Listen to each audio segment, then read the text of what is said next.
Hey everyone, Firescale Audiobooks here. If there's a novel you'd love to hear more of, you can support us on Patreon or Ko-fi. Depending on your tier, I'll make extra parts just for the stories you're most excited about.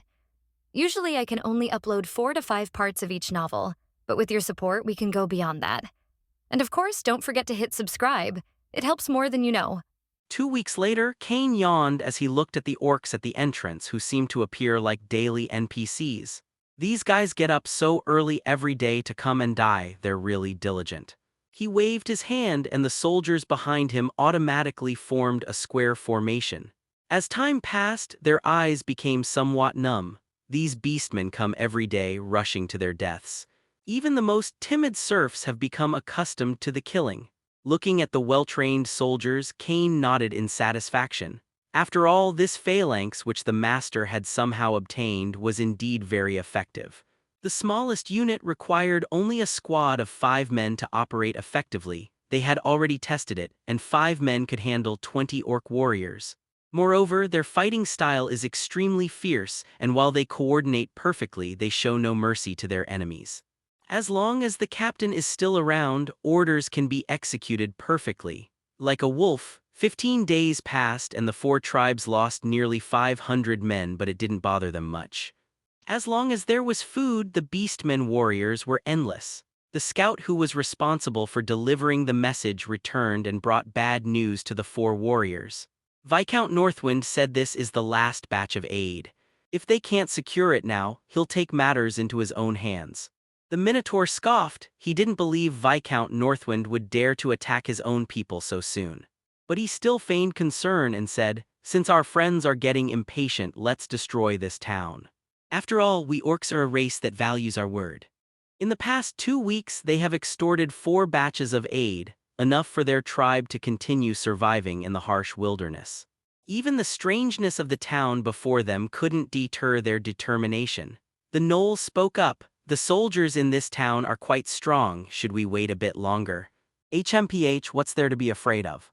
We've already figured out their numbers. They're only a dozen or so. They're nothing in the face of such a huge disparity. This time you gnolls will lead the charge." A cruel smile crept across the Minotaur's lips. Humans could only manage to pull out about 30 people a day while they had 500. Moreover, they would inevitably be exhausted after a long battle while they could wait in comfort. "Pass the word. We will launch the attack first thing tomorrow morning." After the group dispersed, he prepared to inform his subordinates about tomorrow's battle. At that moment, the gnolls saw a lone but strong wolf on the nearby hillside. He tried calling to it with the howling of wolves in the wilderness, but it ignored him and left.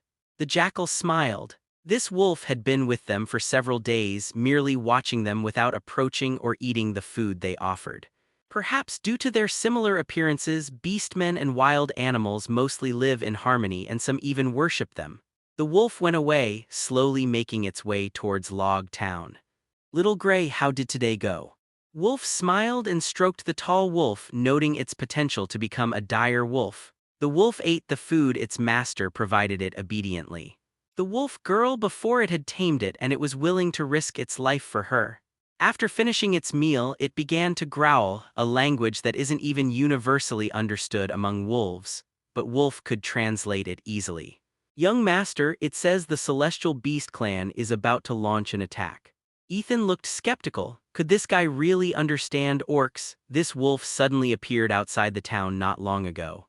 It was originally fierce, but when it saw Wolf beckoning, it obediently lay down on the ground and let itself be petted. If Wolf hadn't said her wolf was long dead, Ethan would have suspected that her original wolf had come looking for her. Can this guy really be trusted? Don't worry, it's a very clever wolf.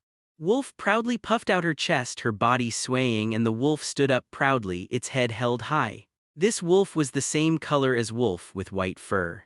Although I don't know why it's called Little Gray, its pure white color gives it excellent camouflage. The next day, it witnessed the beastmen beginning to assemble and relayed the news to its master as quickly as possible. This time, the orcs' attack started an hour earlier than usual. They were almost at their destination just as dawn was breaking. They believed they could catch the human defenders off guard. Seeing the unguarded gate, the gnoll leading the charge let out a cruel laugh. What was initially thought to be a battle with heavy casualties turned out to be a surprise victory. By breaching the gate first, they could claim more spoils. As he was thinking this, he didn't hesitate to lead the charge. I could already picture in my mind how terrified humanity would crumble. Then, a feeling of weightlessness came over him and he fell into a large pit. The gnolls plunged into the pre-prepared pit like dumplings being dropped into a pot, their bodies covered in sharp wooden spikes. The gnolls suffered heavy losses in an instant and cries of agony filled the air. Even the gnoll leader, a great warrior, died in the trap.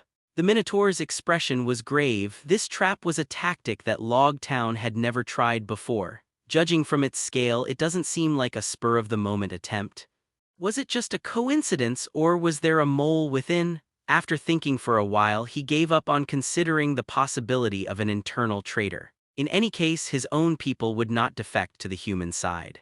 Not to mention that this poor and weak territory simply couldn't offer any enticing terms. The Minotaur ordered a temporary retreat. A direct assault was not a wise choice, and he did not want his people to suffer too many casualties. However, he received good news. The enemy did not have any ranged attack methods which allowed them to leisurely set up the traps. Every knight was a skilled archer, but even the most skilled cook cannot cook without rice. There were currently no arrows available for them to use in their territory. It's a worthwhile deal to eliminate all threats by sacrificing dozens of lives. It's a pity we can't get over their wall. The 4-meter-high mud wall is incredibly hard due to the ice and snow, and even the most skilled jumpers can't climb it. The only weakness is the large gate. Although they could make ladders, the Minotaurs disdained such methods. Just push it through and that's it. After resting for half a day, he ordered a second attack. After smashing open the gate, the orcs were greeted by soldiers lined up in battle formation. As expected, the 30-odd people were insignificant compared to their hundreds. But strangely, even though he personally witnessed the soldiers killing many people, why didn't the number of soldiers in the formation decrease? On the contrary, the number of casualties on their own side gradually increased, until he saw a white aura of battle energy. Heroic warriors, the Minotaur's eyes widened. How could such a being appear in a knight's territory? In orc legends, heroic warriors are powerful beings who can draw upon the power of their ancestors. Whenever they emit visible energy, it is often interpreted as ancestral possession, hence the name heroic spirit warrior, whose combat power is comparable to that of a second-tier human knight. Such beings are not to be underestimated. Whether human or beastmen, reaching this level is beyond the capabilities of ordinary soldiers. It might be possible to achieve this by killing many people, but it would cost at least 100 armed soldiers, which is not worthwhile for any faction. The squads they sent out earlier were just small fry. Those still alive are all proper soldiers. 10 orcs can only field 3 armed soldiers. This is not a bathwater that can be poured out casually. Moreover, the enemy's soldiers should number more than 30. Just as he was considering whether to retreat, a long sword gleaming with white light swung towards him. Prepare to die. In his haste, the Minotaur raised his hand to block, but the ever-sharp longsword embedded itself deeply into his flesh, slicing into his wrist bone. The Minotaur used his strength to separate him and looked at the young man in front of him with a serious expression. First order. This territory was indeed beyond his expectations, but he was not going to hold back.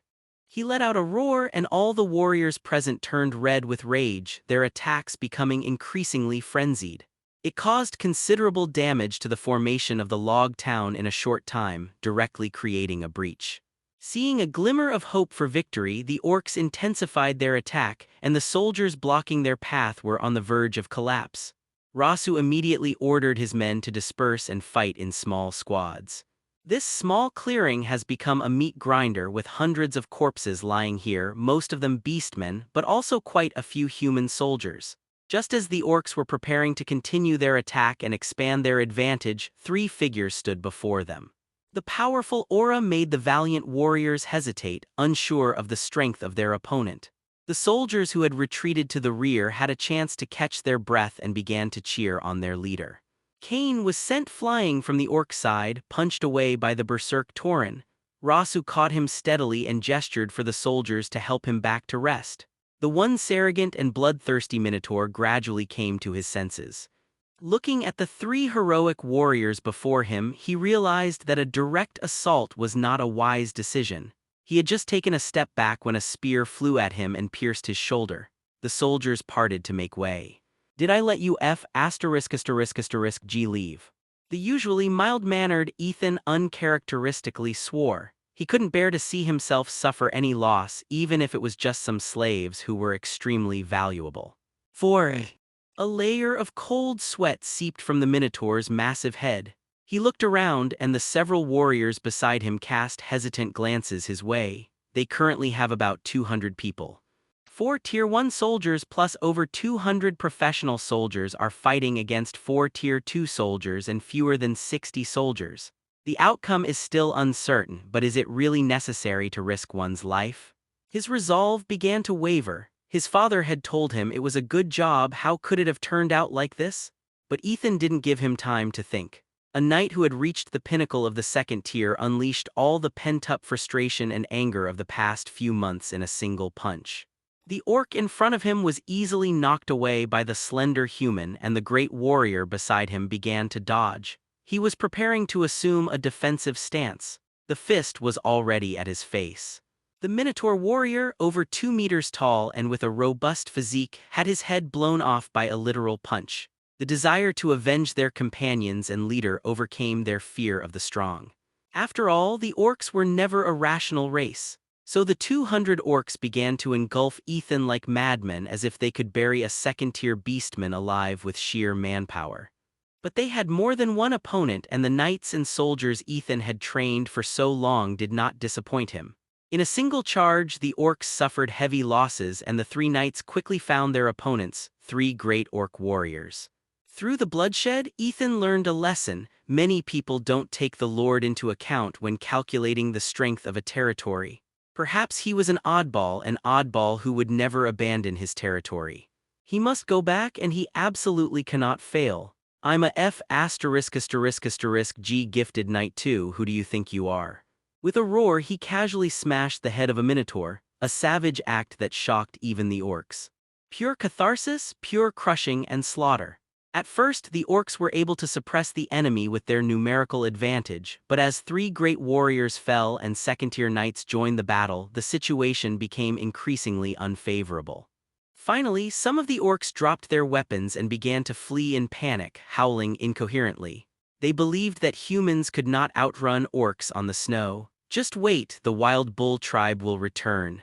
More and more orcs gave up the fight and began to flee while uttering threats. They hadn't run far when someone with sharp eyes spotted a beastman who didn't belong to any of their factions. A wolf rider, though she appeared to be a young girl, he had no doubt about her strength. "My lord, please come and help us." Hearing this name for the first time in a long time, Wolf was momentarily dazed. As she watched her kindred stumble toward her, the long, machete-like weapon in her hand twitched slightly. This was a sight Ethan had never seen before. With an expression as cold as frost, Wolf clamped her legs together, and little Gray below began her charge. With a swift stroke of the blade, a fine head flew into the sky. The deserters, who had just been trying to gather together, scattered like birds and beasts. But in the snow, a wolf rider is a black reaper, slaying all the remaining orcs with a few swift movements. Why are you attacking us, you werewolf?" The last orc collapsed to the ground, looking at the approaching Grim Reaper and unable to help but ask a question. Wolf tilted her head as if trying to find a reasonable explanation. Ultimately, they couldn't find it, so they had no choice but to tell the truth. "You made my husband unhappy, so I killed you all." Amidst the astonished gazes of the orcs opposite, Wolf swiftly brought down his blade.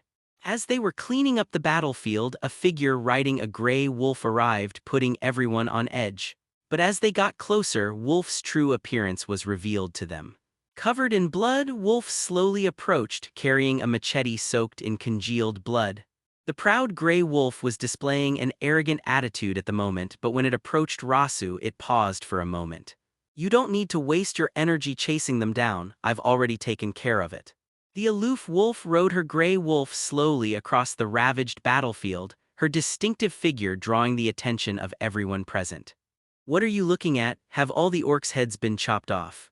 Rasu gave a stern rebuke but then stared intently at the wolf. Is the ruthless assassin before him the same person he remembers as the maidservant by the master's side? The master's secret is indeed unfathomable. He muttered something to himself and began directing the surviving soldiers and serfs to move the corpses and clean up the battlefield. But when she was in Ethan's presence, she reverted to being a child waiting for praise. Young master, I wiped them all out. She closed her eyes, tilted her head back, and waited for the young master's reward.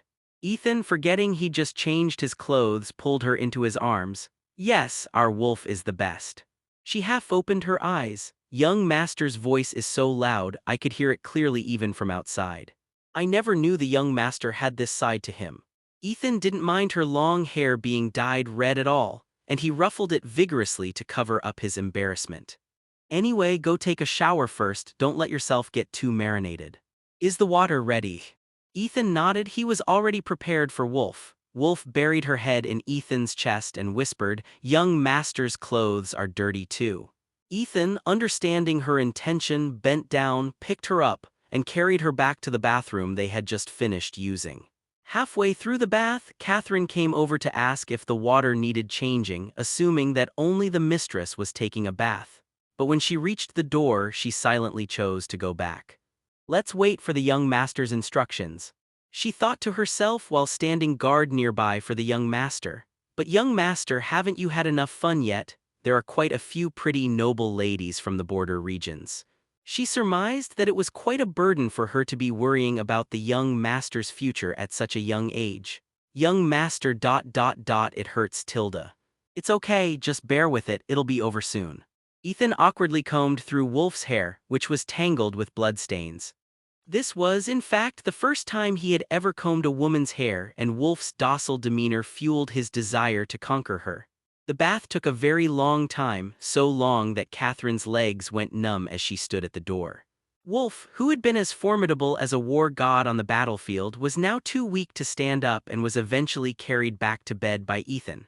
The soldiers and serfs, who had been busy until nightfall, finally finished cleaning up the battlefield.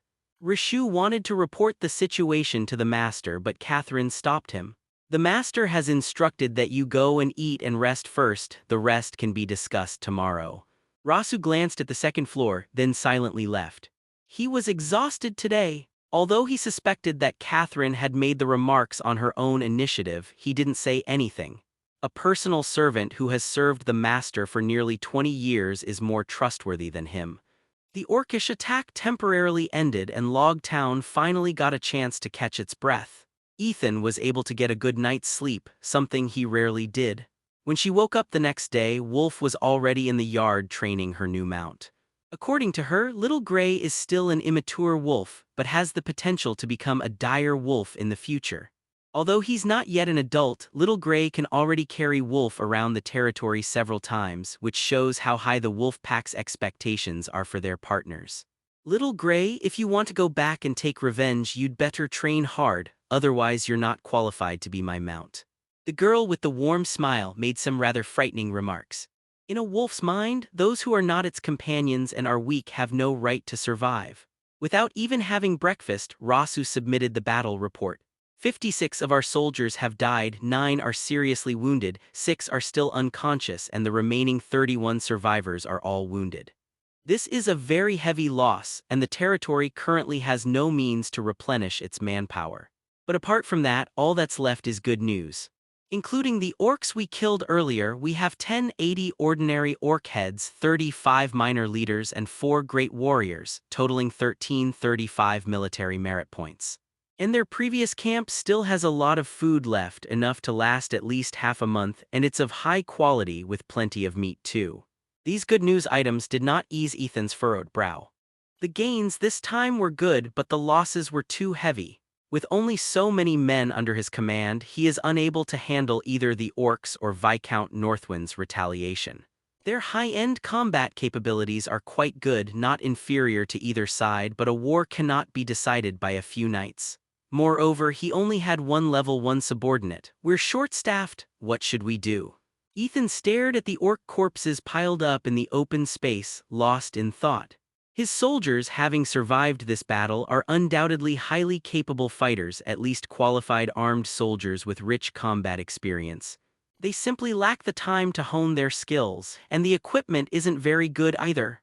It started snowing again today. Under the heavy snow, even corpses exposed in the wilderness do not decompose. He had a bold plan, but it only required his neighbor, with whom he had previously had minor conflicts, to make some small sacrifices. Not many, just kill their whole family, leaving only the lowest-ranking serfs. He had figured out how this region was managed. The serfs were treated better than in the central region, but they were still not considered human. It's just existing. This means that as long as the leader is killed, they will have no sense of belonging to their original master. As for how to cover their tracks, these hundreds of orc corpses are the best cover. His men were well aware of the orcs' attack traces, they just needed to fabricate them. As for the extra population, he decided to use all the gold coins earned from military merits to buy slaves. With such a large number of people, the other nobles naturally wouldn't notice. After all, only Viscount Northwind knew that he was being targeted by the beastmen, and he couldn't possibly tell them. He secretly colluded with the orcs to attack his own men. Without orders from above, other Northwind nobles could easily rebel against him. You can betray a new knight today and 4 barons tomorrow. The human heart is the least worthwhile thing to test. As for retaliation later, I'm bound to suffer a blow anyway, so I might as well focus on building up my own power first. Having the leverage to negotiate is essential to avoid being completely crushed. Ethan summoned his knights, whose loyalty had increased considerably after the battle. Perhaps it was out of fear of Ethan's power, or perhaps they couldn't see through their master. In short, they were completely in awe of this young man. The power to smash a minotaur's head with a single punch is something that cannot be explained by the offspring of a noble family. Everyone has been working very hard lately. Take a good rest these next few days. We have other things to do soon. This sentence made the relaxed atmosphere heavy again. Master, are the orcs coming again? Ethan shook his head. The orcs never launch a second large-scale operation against a single target, especially since we didn't let a single orc escape. That's what he said, but he himself wasn't sure. Who knew if the benefits Viscount Northwind offered to the beastmen would be enough for them to send a second team? He really couldn't handle it if it happened again. That's why we need to accumulate strength more quickly. Ethan stated frankly, this time the target isn't the orcs but the other nobles. The atmosphere plummeted from somber to freezing. Throughout history, any nobles who declare war without cause have been condemned, and no one would associate with or cooperate with such individuals. It will take at least 3 generations to wash away and forget this shame. Moreover, during wartime when the orcs invade, the principle of non-attack is not only a tacit rule for everyone, but also written into the imperial law. Ah Fen cautiously asked, Master, we shouldn't have any irreconcilable feuds with the other lords, right? Indeed no. Ethan lay back comfortably in his chair and couldn't help but laugh as he looked at the solemn-faced crowd. But if they don't die, we will. Which side would you choose? Joe asked, Master, is someone else trying to attack us, or is it the relentless beastmen? Ethan casually fiddled with the flags on the sand table, which represented the territories of various lords in this land. He easily knocked down the flags of several knights nearby and then discarded them. You know why I'm here. I want to go back and you want to too, but there will always be someone who finds a way to stop us. Therefore we need strength. When we fight back and grow stronger, rest assured, I will not keep this glory to myself. Is it Viscount Northwind? Rasu understood Ethan's meaning. Someone wanted to eliminate Ethan. In this way, the previous explanation about the orcs becomes clear. Seeing that no one had any objections, Ethan began to explain his plan. There are 6 knightly territories near Ethan, 3 of which are members of an alliance with Thor. The other 3 belonged to other alliances and had previously clashed with him. Ethan had gathered fairly much information about their strength. Knights and other nobles typically have small territories, a small population, and weak defenses.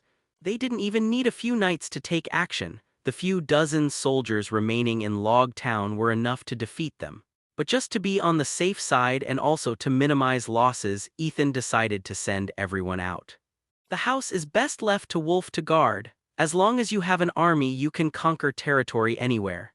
Ethan was too lazy to remember the three knights' names, so he simply called them A, B, and C. This year has been a good year for them. No orcs have come to invade, which has made them much more relaxed in their defenses. A month of winter has passed and they haven't seen a single orc. They are already feeling fortunate to have escaped this attack. So when they saw a guard of another lord, they not only had no suspicion but warmly invited them in to sit down and asked if they had come for help. Amidst the clinking of glasses and the exchange of toasts, Knight A asked curiously, "Brother Rasu, what are you carrying in your carriage?" He was a new knight who had only been in office for a few years, and he was still maintaining a learning attitude. Rasu gave a mysterious smile. "Would you like to go and see?" Without any suspicion, A followed him to lift the curtain on the carriage. A wagon piled high with orc corpses appeared before him. Bro, what were these corpses used for?" Shocked, he admired Rasu's strength. To kill so many orcs, he must have gone through many fierce battles. "You mean these corpses? They were used to kill you." "What are you saying, bro? You can't joke like that, can you?" I gave an awkward smile, but didn't realize a silver sword was about to strike. Meanwhile, the soldiers who had been warming themselves inside the house with the knight's men drew their weapons and began killing, much to the bewilderment of others. These people died without ever knowing why they were attacked. The strong prey on the weak. This is a cruel world. Ethan disguised himself as an ordinary soldier and watched as they killed all the managers of the small manor. From the knight and manor lord to the foreman wielding the whip, no one was spared, and even the signs of battle were faked convincingly. After throwing dozens of headless hyenamen corpses off the wagons, they drove the serfs to join them. To make the performance more realistic, they also killed some of the weak and elderly serfs. Ethan felt his conscience was being tormented, but he remained unmoved. "It's just condemnation. These are people I don't know and may even have a grudge against. It's just the sustenance I need to survive." He just wanted to live on with the people he cherished. That's all. Buried under the snow, all footprints will be covered overnight. The destruction of this small manor may have gone unnoticed by others. Knight A's territory also includes another manor. As Ethan's closest neighbor, he naturally didn't let them off the hook. The next day, he repeated the same tactic, this time with an attack from the snow deer. This time, he reaped a great harvest, having plundered more than 200 serfs from this knight's territory, a considerable proportion of whom were young and strong. After all, the elderly and frail were either killed by them or froze to death on the snowfield. This behavior is in line with the habits of the orcs, who would take the slaves with them after robbing the food. These human slaves were highly sought after among the orc tribes. These figures reflect the social status and wealth of the tribe members. Thus, these slaves successfully replenished the population of Log Town, increasing it by over 100 people. After completing this job out of caution and also to observe the reactions of the other nobles, Ethan decided to settle the slaves down first and let them get used to life there. Proportionally, these 200 men could provide him with at least 100 professional soldiers, which is already quite a considerable fighting force. Although he was short of equipment, he was still able to train more by raiding the knight's territories. Anyway, it's not their turn to play yet. Using wood for now is fine. These serfs felt like they had arrived in heaven when they came to Log Town, since the troublemakers among them had already been sent to heaven by Ethan. The remaining people were completely won over by the daily supply of mashed potatoes and vegetables, as well as a bowl of meat broth. The main theme is enjoying the moment here, forgetting all worries about home. With food to eat here, why would they care what their new owners do? With the mindset that things couldn't get any worse than before, they quickly adapted to their new life in Log Town. Moreover, thanks to the deliberate propaganda by the undercover agent Ethan planted, their loyalty is slowly increasing. It's nothing more than the same old rhetoric. The master is so good to us, we must work hard to repay him when spring comes. The group of ignorant serfs were completely fooled, and some of them had already joined in the preaching, so Ethan didn't need to worry about them. After all, the benefits Ethan gave them were real and tangible. Messages travel slower across the snowy plains than expected. 10 days later, Ethan received a message from Saul saying that there was something important to discuss in person. He met with the other 3 knights in Thor's study. Compared to the others who were worried, Ethan appeared quite calm. The knights Lisso under Baron Homan's command have been attacked. Both manors have been annihilated. Thor casually uttered this shocking news. Although every border noble was prepared to die here, such a situation was ultimately rare. What's more, it's a cruel method that leaves no survivors. Ethan, your territory is closest to him. Have you heard anything? No, not at all. After all, it snowed quite heavily these past few days, making it difficult to detect any trace of the beastmen. Thor stared at the carefree young man in front of him, trying to read something from his face. Apart from this incident, the rest were minor matters requiring them to strengthen their defenses and patrols. Before long, everyone returned to prepare to prevent an attack. Only Ethan remained. You really didn't hear anything? I heard there was something wrong with those orc corpses. Ethan coughed lightly. You know, orc heads are very valuable. Thor rolled his eyes. This guy was really desperate for money. He even wanted an orc's head worth a few gold coins. He waved his hand dismissively. All right, this is none of your business. Go back early, be careful of the beastmen. Ethan walked out of Thor's room expressionlessly. The headless corpses were his doing. This way you can cover up what you've done since no one saw it anyway. What was that saying again? No, I didn't steal it, I picked it up. The Knoll attack put all the nearby nobles on edge, causing them to tighten their guard considerably, which had been somewhat lax in recent days. So when Ethan's guards wandered to another knight's manor, they simply assumed that the unit had gone too far and gotten lost. After all, we are all soldiers who have worked hard to defend our territory, so it is only right that we help each other. Until their dying moments, they heard an apology. The operation went smoothly once again, and the knight provided Ethan with over 200 high-quality serfs.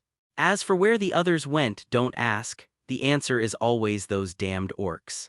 This time, however, it was the corpse of a hyena man instead. If all goes well, the two groups can provide him with more than 200 combat units. Ethan didn't get a third chance to strike. The death of one knight was still within everyone's tolerance, but if people die one after another without warning, anyone would find it suspicious and panicked.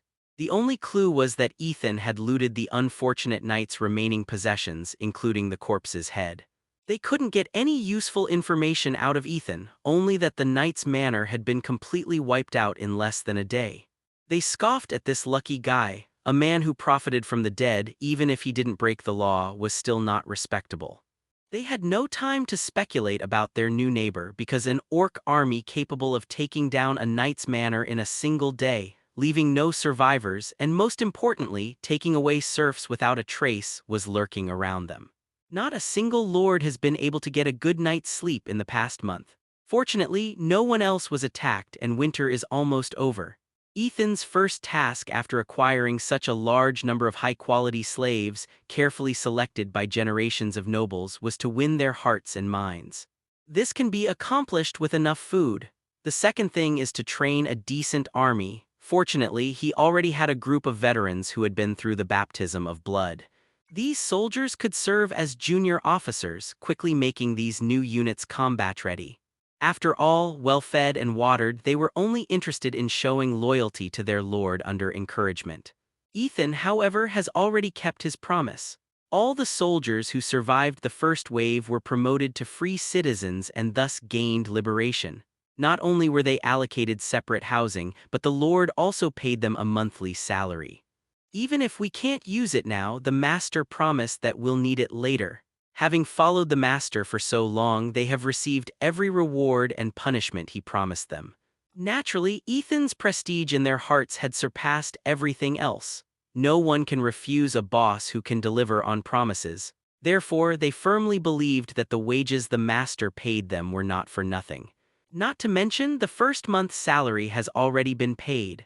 The most ordinary soldiers received 2 silver coins, while veterans received double that, a full 4 silver coins. As for Ethan's loyal knights, they didn't receive the money. The reason is simple. Although Rasu is not short of money for the time being after seizing 2 knightly territories, however, the basic treatment for a second-tier knight requires at least 10 gold coins. He has 3 second-tier subordinates and 1 first-tier subordinate.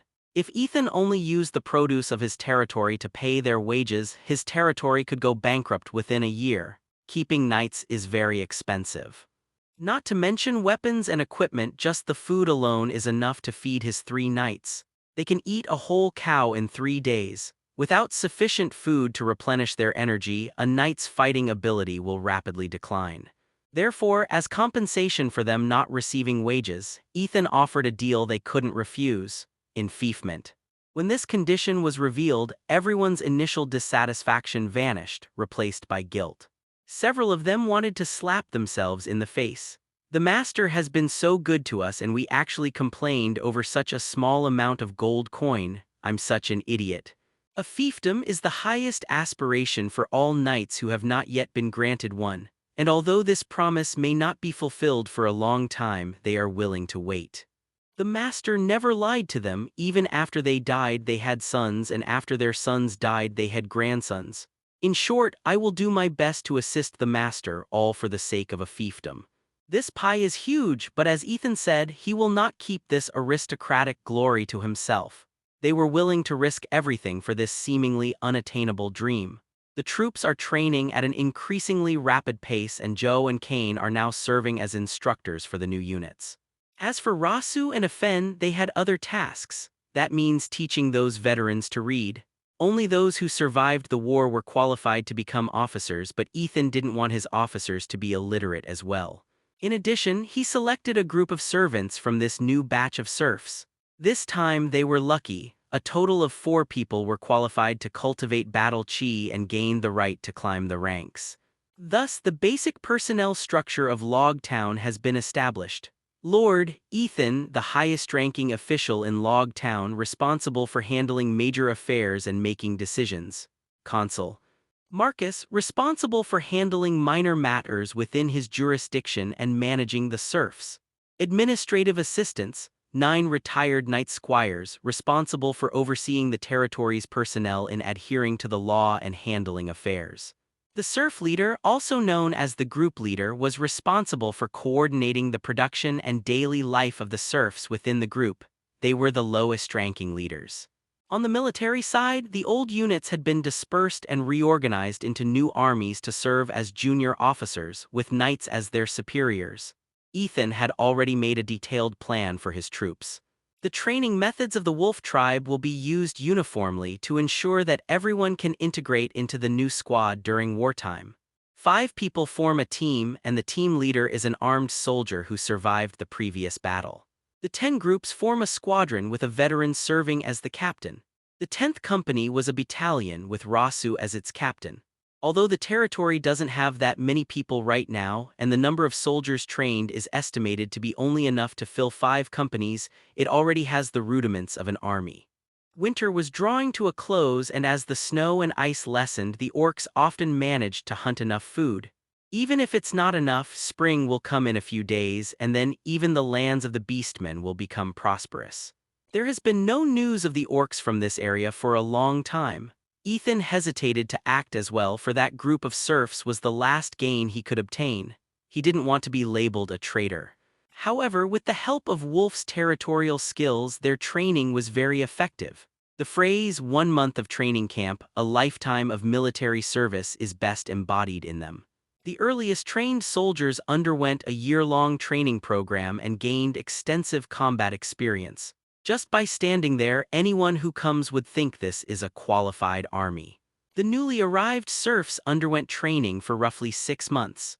Although their weapons and equipment varied in quality, the training was quite effective and they were just waiting for a bloody real battle. Now, Ethan's biggest problem is that there isn't enough food. Training such a large army poses a significant challenge to the territory's food reserves. Although they looted the possessions of the 2 knights, they also lost a considerable portion of the food that Viscount Northwind had provided to the orcs. But it's still not enough. It's far from sufficient. The potatoes they planted in the fall won't be ready for harvest for another month. With the appetites of over 200 soldiers, they simply couldn't be fed enough. The food would only last for a month before running out again. The territory's inventory is enough to last for a month and a half or 2.5 months, including the harvested potatoes. Then we'll all be left starving. Unless he disbands the army on the spot and sends them back to farming, becoming a pure militia that combines farming and military training. This reduces consumption and allows for the cultivation of more land. The area around him was temporarily unmanaged due to the deaths of the two knights. He had the right to move freely before Baron Homan was regranted his fiefdom. In other words, they can acquire more land. The territory now has a total population of 900. Farming shouldn't be the only path to survival. He looked at the bare log again, thinking that perhaps starting a business would be a good option. The large river that flows through Log Town, let's call it the Log River for now. This river can be used to transport timber, which is inexpensive and allows the timber to be sold at a good price. No lord could resist a fine log placed at his doorstep, as it would save him considerable manpower. In order to monopolize the timber industry, the previous agreement with the neighbors must be nullified, and the matter must also be discussed with other nobles. Negotiating business is too troublesome. Ethan sighed, thinking that it was still more satisfying to just punch someone. Maybe I'll have to go to a few more parties lately, he murmured, his face full of helplessness. Wolf pressed closer, her long, soft white hair brushing against his neck, making him feel a ticklish sensation. Is the young master going to find someone new again? I never said that. Wait, what do you mean again? Ethan glared at her menacingly. This guy had been getting bolder and bolder lately, even trying to tease her. But even the fiercest can be melted by gentle touch, and before long Ethan was lying contentedly in Wolf's arms with her fluffy tail even under his head. With a hint of sadness in her voice, she asked, "Will the young master always love me?" Unsure of what women are thinking, Ethan pretended to think it over, feeling that none of the answers would necessarily satisfy her, so he threw the question back at her. Will you always love me? Wolf retorted angrily, our tribe is full of loyal people, unlike you fickle fellows. As she spoke, the frequency with which her tail, which was being held down, tried to wag increased noticeably, and Ethan could feel a distinct vibration. Logically speaking, the alpha wolf of a pack shouldn't be. Before he could finish speaking, Wolf interrupted him, we're different from ordinary wolves. Okay, seeing that she was about to ask the same question again, Ethan quickly came up with a new one. So how did you come to like me? Ethan was always curious about this. How could a slave who was even deprived of her virginity on her very first night with her master gradually fall in love with him? These words extinguished the arrogance of the wolf girl who had been so aggressive just moments before. She began to stammer, unsure of what to say. Even as a valiant warrior, she retained the shyness expected of someone her age. Wolf simply hid herself under the covers, seemingly unwilling to discuss the topic with Ethan. Ethan, who had won the battle, decided to get up in the middle of the night to have a glass of deer antler wine. For some reason, the effects of the alcohol became increasingly severe for him. Maybe perhaps exactly it's called being unable to tolerate nourishment, right? He shuddered. How could something like this happen to someone so young? He tried to shake the thought out of his mind, but a pale hand reached out from under the thick blanket and tugged at the hem of his clothes. Ethan swallowed hard, then slowly said, Wolf, I think maybe we should call it a day. The hand loosened, but two fingers remained clenched tightly as if it didn't want him to leave. After a brief standoff, sensing the girl's stubbornness, Ethan silently crawled back under the covers and held her in his arms. The two remained silent as if by unspoken agreement. Time slipped by in silence, as smooth and effortless as sand. But having been married for so long, they both knew that there was no sign of each other falling asleep. After an unknown amount of time, Ethan finally heard a voice so faint it was barely audible. My parents died a long time ago, and I was raised by other members of the tribe. As the girl spoke, she began to recall those unpleasant, even painful days of the past. The others treated me well and trained me well, but they only wanted a war machine to fight against the imperial nobles and other tribes. When the tribe was destroyed and I was captured, I even felt a sense of relief, a life without fighting. Until later, I heard that the slave traders treated me so well because a high-ranking nobleman had taken a liking to me. At that time, I even thought that if he didn't do anything too outrageous, I would just serve him peacefully for the rest of my life. Ethan could feel a gaze fixed on him from the darkness. What he did could be considered excessive no matter what. I've thought about dying. I've heard some of the rumors about those nobles, but it's different for you, young master. Young master is the gentlest person I've ever met, I can feel it. It's genuine. Ethan felt a little guilty at this moment. If it weren't for the system, he might not have been able to win Wolf's heart. He can't exactly say, I don't desire your body, I desire your skills, can he? Wolf raised her head, her burning gaze piercing the darkness. Young master, do you really consider me a wife? There was no reason to avoid this moment. If he pretended to be asleep, Ethan suspected his favorability rating would drop below 50. You are my wife forever. In the darkness, the two naturally kissed. At that moment, Wolf gave her everything to her husband without reservation. Wolf's favorability rating increased from 79 like to 80 love. Territory skill, loyal wolf guards gain a new trait, pack territory ownership. Wolf pack, the territory will continuously attract desert wolves and warriors in the territory can become wolf riders by taming the wolves. The Steppenwolf is a fierce beast widely distributed in border regions and orc territories, and its size is much larger than that of its kind. They also have the potential to become magical beasts, but their numbers on the border are far fewer than those in the orcish territory. Wolf's new mount, a lone wolf named Little Grey, is a Steppenwolf. As the Lord's wife's pet, it caused quite a stir on the territory, often taking pleasure in intimidating the serfs. However, it must be said that it is indeed very intelligent, knows how to assess situations, not only likes to please its owner but also acts with great discretion. Several knights and veterans also grew fond of this friendly wolf. This atmosphere is undoubtedly excellent, at least they won't immediately kill any wild wolves that suddenly wander into their territory. Moreover, their willingness to tame wild wolves will be much stronger. As Ethan considered the actual strength of this skill, 3 days later the first wolf drawn by the unknown aura arrived near Log Town. Like Little Grey, it was also a lone wolf without a pack, but the difference was that it was driven out.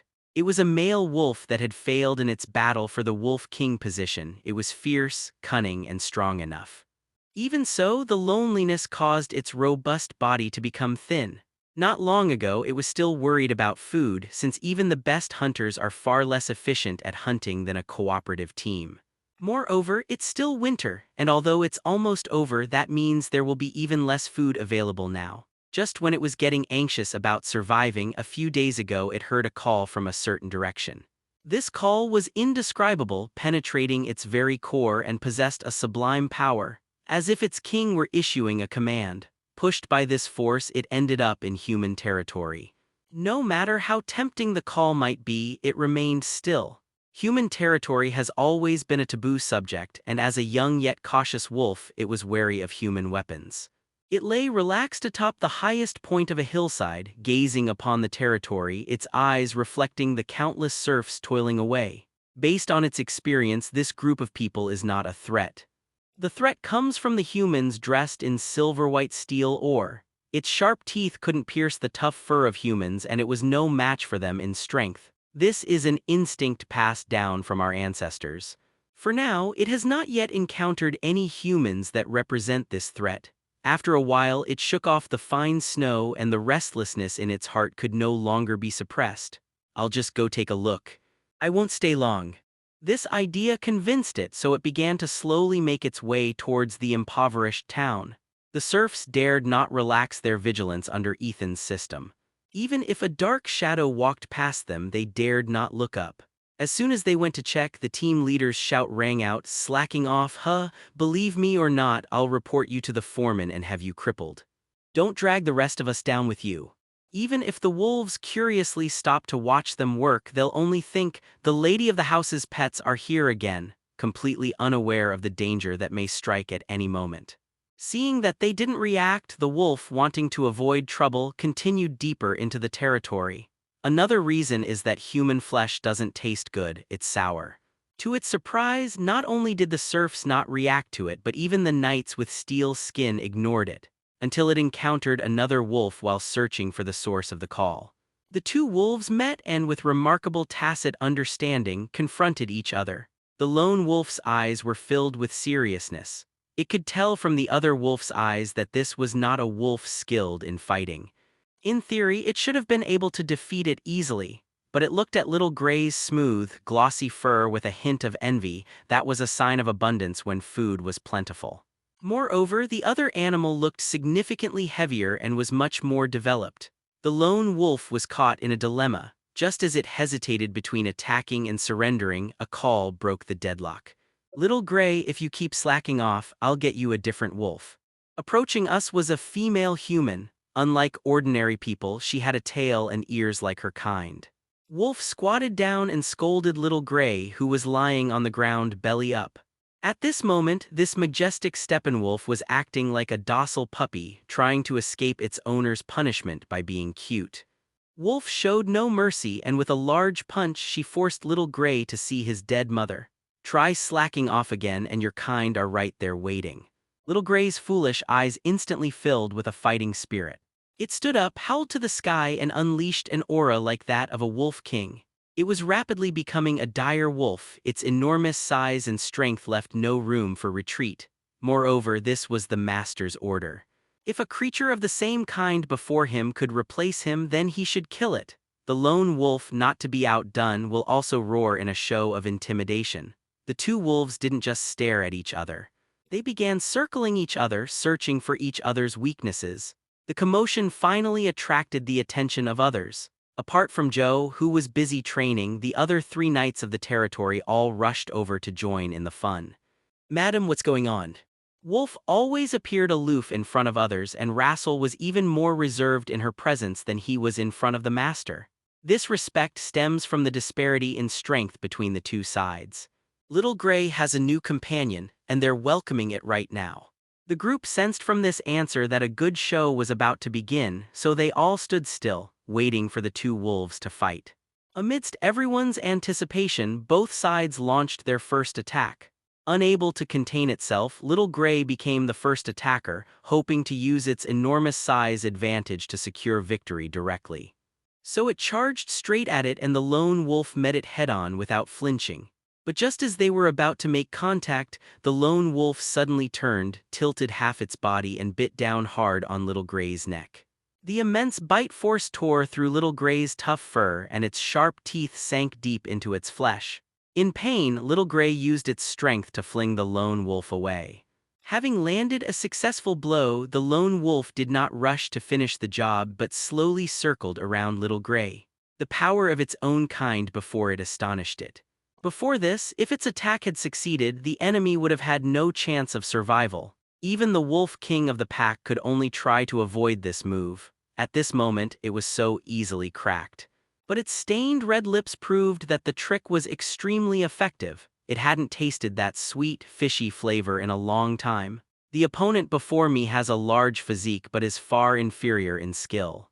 Life has taught it to respect every opponent, even its prey. It cannot tolerate failure, so it did not launch a radical attack but simply waited silently. The bleeding Little Gray would naturally come to its doorstep.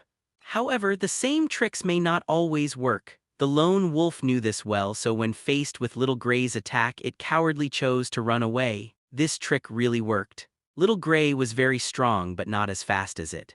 At this moment, the hunger that had tormented it in the past became its friend. Even though the blood on its lips had dried, its stomach no longer reacted. A wolf that no longer thirsts for blood brings absolute calm. On the other hand, Little Gray, who had always had a smooth life, encountered a huge landslide. Even though the wound has temporarily healed, it has become blinded by greed and is determined to tear its opponent to pieces. Each attack was futile, but as time went on, the lone wolf's strength was almost completely exhausted.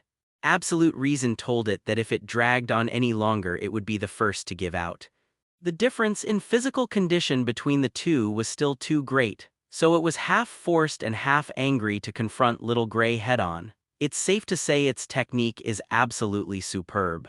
Even in a head-on collision, the damage it inflicts on Little Gray is far greater than that caused by the latter. However, this technique doesn't always work, and Wolf's training of Little Gray wasn't in vain. In just one instance, it cracked many of the techniques used to counter it. Finally, in one collision, the lone wolf failed to dodge and its bite missed its mark. With a single blow, the lone wolf collapsed to the ground, panting heavily. Little Gray arrogantly trampled it underfoot and howled excitedly. Sometime later, Ethan quietly arrived at the playground and watched the duel between the two Steppenwolves. When did this wolf arrive here? Wolf took his hand. Just now, he got into a fight with Little Gray as soon as he arrived. From your perspective, what level of wolf is this? Wolf expertly reported the lone wolf's condition. A high-ranking enforcer in the pack, he lost the fight for Alpha and was driven out. He's been starving for at least several months and last ate about a week ago. Finally, she added, if it's full, Little Gray is no match for it. Ethan was very interested in this high-quality steppe wolf. Such creatures were rare even among wolves, and it should have potential. It's important to know that an ordinary Steppenwolf is at least equivalent to an armed soldier. They often play a greater role in combat, not to mention this is a wolf with potential. So he stopped Little Gray from taking a bite. Lone Wolf struggled to open his eyes, glanced at him, and then lay back down on the ground. It was too exhausted to struggle anymore. With so many people around, it knew it couldn't escape. Instead of struggling, accept your fate. In its understanding, the weak should be dominated by the strong, and the weak should fight back with all their might when facing the strong. It has already resisted. It dozed off on the snow for a while, feeling its life slipping away, but the fangs it had imagined were nowhere to be seen. Finally, a piece of still steaming beef was placed in front of it. Awakened by the scent, it used its last strength to lift its head and look at the woman in front of it. Only then did it realize that the desire it had been pursuing all along was in her. It was a desire to submit. So in front of Wolf, it lost all its ferocity and began to devour the flesh and blood before it like a very obedient dog. Before long, it devoured the entire steak, enough to fill a large man's stomach. It raised its head, its eyes filled with only longing for food. Wolf took out another piece but just looked at it indifferently with a cold gaze. Sit down. The woman's voice seemed to possess a kind of magic, urging it to obey commands. But the lone wolf is proud. If it were willing to obey orders, it wouldn't have run away. So it chose bared teeth. Wolf casually tossed aside the fresh beef in his hand, and then, with unparalleled strength and speed, pinned the Steppenwolf, who was larger than himself, to the ground with one hand, rendering it unable to move. Wolf whispered, "Will you be obedient?" The lone wolf responded with a solitary howl. Wolf released her grip. "You really are a disobedient and naughty child." Although it was a joke, her cold tone made it seem genuine. In an instant, Wolf made his move. The lone wolf had never seen such speed in its life. It was too fast for it to react. Yes, some were simply stunned after being hit hard. Was I just hit? Then came the intense pain which told me it wasn't a dream. I'll give you one more chance if you don't listen. Wolf's eyes darted around, scanning the muscular wolf before looking down. Perhaps we can give it to the young master to help him recover. The lone wolf tensed up. It couldn't understand the words, but it knew this must be something terrible. Under the pressure of force, Lone Wolf successfully snatched food from Little Gray. Watching the two wolves fight again, Ethan couldn't help but ask, has this lone wolf really been tamed? Don't worry, if it dares to disobey, I'll catch it and feed it to the young master. Wolf has always been very interested in food. But Little Gray probably won't be able to become a dire wolf. I can only have one partner. Wolf's implication was that she had taken a liking to this new lone wolf, and even with an existing emotional connection, she had still grown tired of him. Didn't you say before that your wolf clan are all very loyal? Ethan teased, referring to what she herself had said. Wolf punched him playfully, embarrassed and indignant.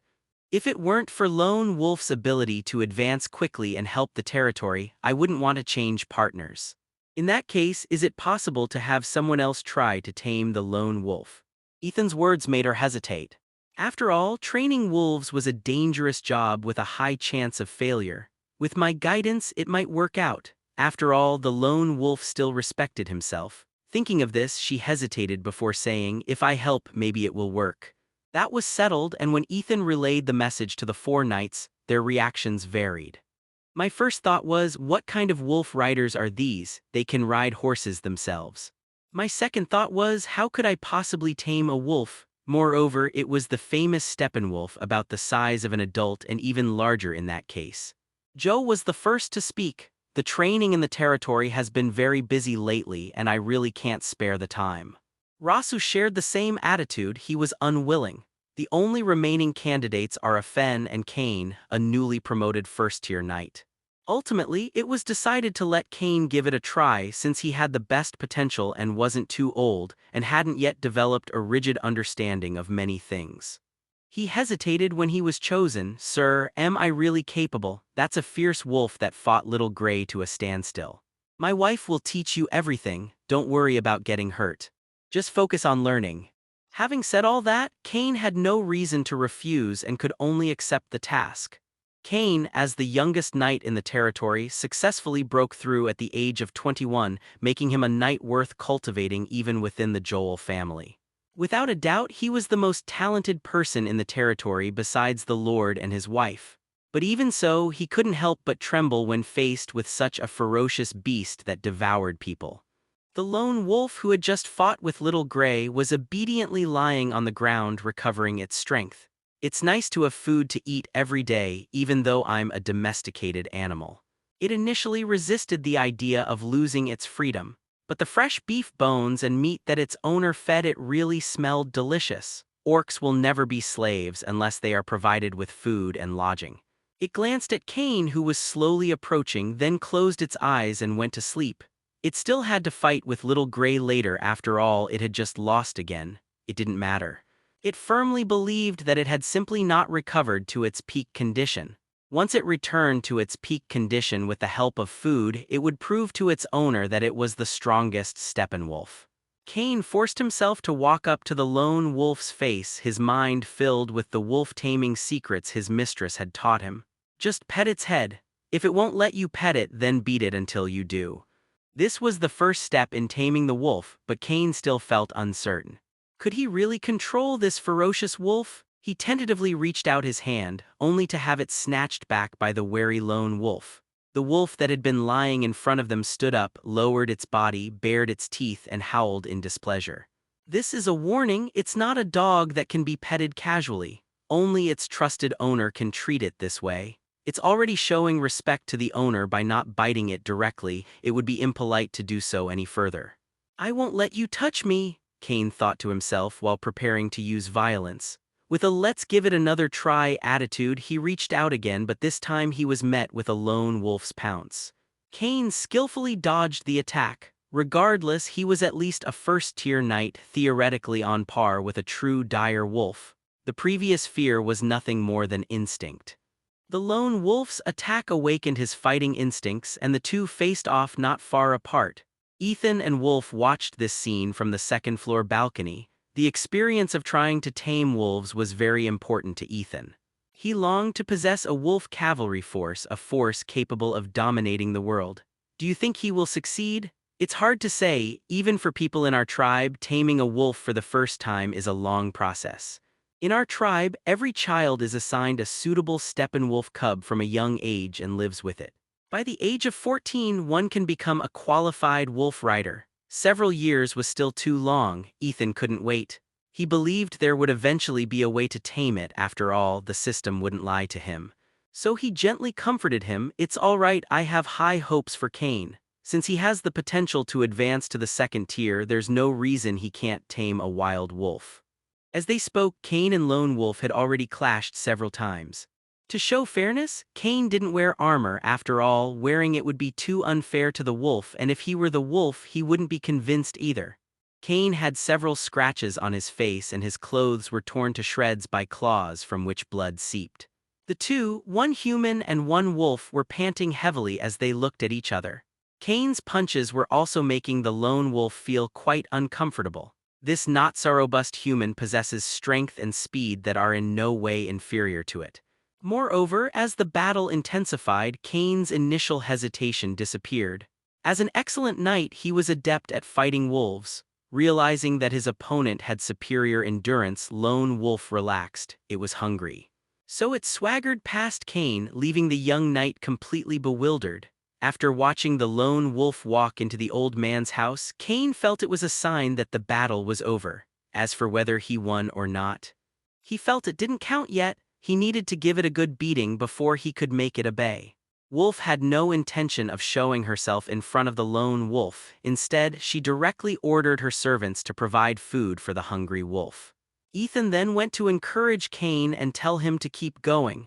Fortunately, he had already made preparations. This was not something that could be accomplished overnight. The first encounter ended in a draw, and Cain was quite satisfied with his performance. He planned to cause more trouble for Lone Wolf in the future. The next day, the lone wolf who was preparing to take a nap in the sunshine smelled that unpleasant odor again. That human has come again. It arched its back and let out a threatening growl. The humans before them showed no fear whatsoever. Soon, the two sides were fighting again. Lone Wolf was suppressed in this battle, and Cain had already figured out its moves. Ultimately, no matter how intelligent it is, the Steppenwolf is still just a wild beast. Knights are monsters who enhance themselves with battle aura. The lone wolf still refused to admit defeat, so after being given a rare chance to catch its breath, it made the same choice as yesterday: go back and eat and sleep first. As for this human, we'll talk about him tomorrow. As time went by, nourished by a large amount of flesh and blood and ample rest, the lone wolf finally recovered to its peak condition. At this time, it was only slightly smaller than Little Gray, and its combat experience far surpassed Little Gray's. But it showed no joy whatsoever because that annoying human is here again. The sad thing is, it seems I can no longer beat him.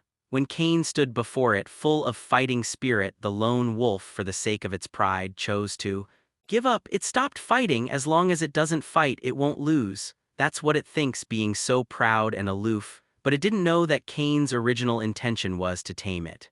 Seeing the lone wolf lying on the ground with its head turned away from him, Cain assumed he had subdued the giant wolf. So he started to get increasingly arrogant. A rough, large hand pressed down mercilessly on the lone wolf's nose. The sudden attack startled it. The lone wolf opened its mouth to bite, but Cain dodged it. We can't ignore this annoying human anymore. A hint of helplessness flashed in Lone Wolf's eyes as he prepared to spar with him as usual. But what it didn't know was that Cain had already entered the second stage of the Master and Madam's teachings: beat it until it can't move. Earthy yellow fighting spirit coiled around his fists, and with just one strike, Lone Wolf felt such pain that he questioned his very existence. Watching the lone wolf fly backward, unable to get up again, Cain wondered if he had gone too far. The lone wolf only wanted to die. At this moment, it desperately wanted to find its long-lost master, the wolf girl, who would surely have the ability to help it take revenge. It quickly got up and ran towards the gate, but Cain is faster than it. A tall figure blocked the doorway. "Little cutie, where do you want to go? Your master once said that in Log Town you're just a little girl." The lone wolf, seeing the insurmountable obstacle before it, was consumed by rage. Nothing could stop its hunger. But it really can't beat, so, to Cain's astonishment, it obediently lay down, waiting for his rough caresses. Cain slowly reached out his hand, unsure if the wolf was really for him to pet. The lone wolf growled, urging him to hurry up. It still needed to eat. Unexpectedly, the warm palm relaxed the lone wolf. It had never enjoyed such a gentle caress before. It instinctively rubbed against Cain's palm. Then it realized that it was a proud, fierce, experienced, and ruthless steppe wolf. How could it possibly rub against a human's hand? So it roared and crawled between Cain's legs, escaping the time it would spend with him. Cain stood there dumbfounded, just chuckling to himself. The method his mistress had taught him really worked. That wolf really fell for it. Having fought it for so long, I have come to deeply appreciate its power. It is both cunning and ruthless, making it an absolute weapon on the battlefield. Moreover, a certain amount of emotional connection developed between them. I really like this wolf. The next day at noon, Lone Wolf waited for Cain's arrival as usual. It was used to being disturbed from its afternoon nap and couldn't wait to have another match. But this time Cain disappointed it. It paced anxiously around its little burrow, constantly looking back in the direction Cain had come from. Finally, unable to resist the drowsiness any longer, I prepared to lie down and rest. As the sun sets and it becomes drowsy, its nose reacts faster than its brain. It twitched its nose twice, and after confirming that it was the person it was waiting for, it slowly stood up, indicating that it had been waiting all along. Cain didn't come empty-handed this time. The lone wolf smelled a bloody odor, a very familiar scent. For some reason, it was afraid that the human might get hurt, so it trotted over to check for any possible injuries. Fortunately, he was not injured. Cain pulled a grouse from behind him. This rare and excellent game had taken him quite a bit of effort, especially as winter was drawing to a close. He set off at dawn and didn't find any trace of the grouse until the afternoon. After rushing as fast as I could, I finally made it back before dinner. Ethan, watching from the second floor, was quite satisfied with his performance. It was nothing serious. There simply wasn't enough meat in the territory for the two wolves. It would be great if they could support themselves. That would save the territory a lot of food. Cain proudly placed the grouse in front of the lone wolf, eager to see it devour it, a gift he had prepared for a long time. After glancing at it, the lone wolf pretended to be aloof and walked back to its doghouse. It's just a grouse. I used to be able to catch one with my eyes closed. This guy is too weak. It took him forever to catch a chicken, and he made me wait so long. So it returned to its nest, lay down quietly, closed its eyes silently, and began to make orderly, soft purring sounds. Cain walked over but ultimately did not disturb its sleep. After placing the grouse beside it, Cain gently stroked the lone wolf's head, which didn't feel very soft. The fur was rather rough, far from smooth, and looked more like a weapon. A lone wolf's nose is always more reliable than its eyes. After confirming that Cain's scent in the air was gradually fading and that they had left the area, they left. The lone wolf, with its eyes closed, tore off a large chunk of grouse meat. It was extremely hungry. Another day passed, and Cain, as usual, got up early and secretly went to the master's pasture, wanting to know what had happened the day before. The dens of Little Gray and Lone Wolf were far apart, almost opposite each other, which ensured they wouldn't fight. Seeing the chicken bones scattered on the ground, Cain nodded in satisfaction. The wolf had eaten them all.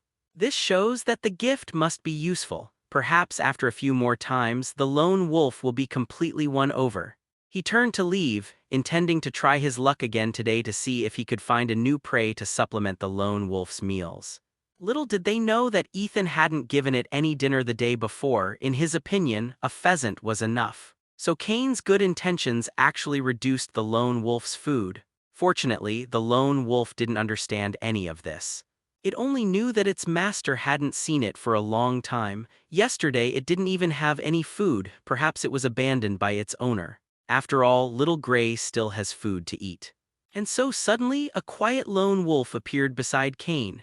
It stood quietly beside Cain, its legs bent, front paws on the ground, ready to pounce at any moment. Cain gave it a knowing smile, then led it towards the woods outside the territory. Once in the wild, the lone wolf seemed to be liberated and became lively, howling incessantly to convey some kind of message to Cain, though it couldn't understand it. However, Lone Wolf treated his new companion very seriously and responsibly, even stopping to wait for Cain to catch up when he was ahead. It hasn't hunted in a while, so its skills might be a bit rusty. That doesn't matter. It's at its peak right now, and besides, it's more than just a wolf now. Soon it detected a very deep and strong odor. The scent of wild boar mingled with the earthy smell of soil, filling the air and serving as a signpost for the lone wolf. So it led the way, patiently waiting for Cain to catch up. A short while later, Cain poked his head out of the bushes and exclaimed, "What a huge herd of wild boars!" They raided a wild boar family's hideout. They dug a small cave under a hollow tree, big enough to fit all the family members inside, and they could stay warm huddled together. By this time, the wild boars had almost exhausted their fat reserves and were waiting for the ice and snow to melt so they could start foraging for food. The loss of weight is good news for a lone wolf, as it means a much higher success rate in hunting. Even with two highly threatening adult wild boars, male and female, the lone wolf remained fearless. Its experience taught it that wild boars are extremely foolish creatures. When faced with predators hunting them, they only try to escape, showing no regard for the lives of their companions. If their companions die, they will even dare to burrow into the ground near predators who are already eating, searching for food. Therefore, its only opponent is the chosen wild boar. That plump sow was its favorite target. Cain, who had been observing the lone wolf, lost sight of it in an instant. This speed is much faster than in battle, probably because before, failing to catch prey could really mean death. The sow was seriously injured by the impact and staggered forward, only to crash into a large tree and lose consciousness. Just as the lone wolf was about to slit its throat, the other wild boars surrounded it. The boar charged at us with unparalleled force. The lone wolf nimbly dodged the impact, its expression grave, a male wild boar filled with hatred. It wasn't that it hadn't seen one before. These creatures were usually more ferocious than their own kind when attacking enemies, and they were also very difficult to deal with. I never expected that our first hunting trip with this human would end up with such a creature. It doesn't want to lose face in front of humans, so it must cleanly and neatly deal with its prey. When the wild boar charged again, the lone wolf gracefully leaped over it and then, right in front of the boar, bit through the throat of its mate. After finishing his business, he didn't forget to give the wild boar a defiant look. As Wolf said, it was a hunter who stood out even among wolves. It has 100 ways to deal with the wild boar in front of it. It only requires a little time and patience and doesn't even require much effort. But now it wants to show off its power in front of this human, to flaunt its strength, and to prove that it's not just a pushover. So it chose a quick but somewhat dangerous method: to kill the wild boar head-on. The wild boar turned its head, white breath from its mouth caused by vigorous movement. It wanted to kill the wolf in front of it, its desire for revenge overcoming its instincts. To its surprise, the wolf in front of it dared to pounce on it. It rose to meet the attack without hesitation but achieved no results as expected. The lone wolf deftly dodged the tusks, then plunged its sharp teeth deep into the wild boar's neck, its entire body straining as it clung to the boar's back. The immense weight and pain made the wild boar unsteady on its feet, but it resisted the urge to fall, shaking its head repeatedly, trying to get the B******D off. Its tactic worked. The lone wolf was forced off it, and before it could regain its footing, the wild boar's tusks came flying at it. The lone wolf saw its huge, thick, yellow fangs and began to regret its decision. Trying to outmuscle a wild boar is overconfident. Now it is forced to withstand this impact. However, it has already planned its counterattack after surviving this attack. UB******D. The expected heavy blow did not come. Cain plunged his longsword deep into the boar's head, his muscles bulging, using sheer strength to block the boar's head-on impact. With a snap, the sword broke apart under the strain. Cain casually tossed the broken sword aside and, to the lone wolf's astonishment, began to beat the gradually dying boar with his bare hands. Which of us is the beast again? The lone wolf shook its head, wiping the blood off its body. He lay on the ground, waiting for his companion to calm down. After an unknown amount of time, perhaps having had his fill of fighting, Cain finally remembered that there was a wolf waiting for him. He carelessly stroked the lone wolf's snow-white fur with his blood-stained fist, only to be met with the wolf's disgusted shrug.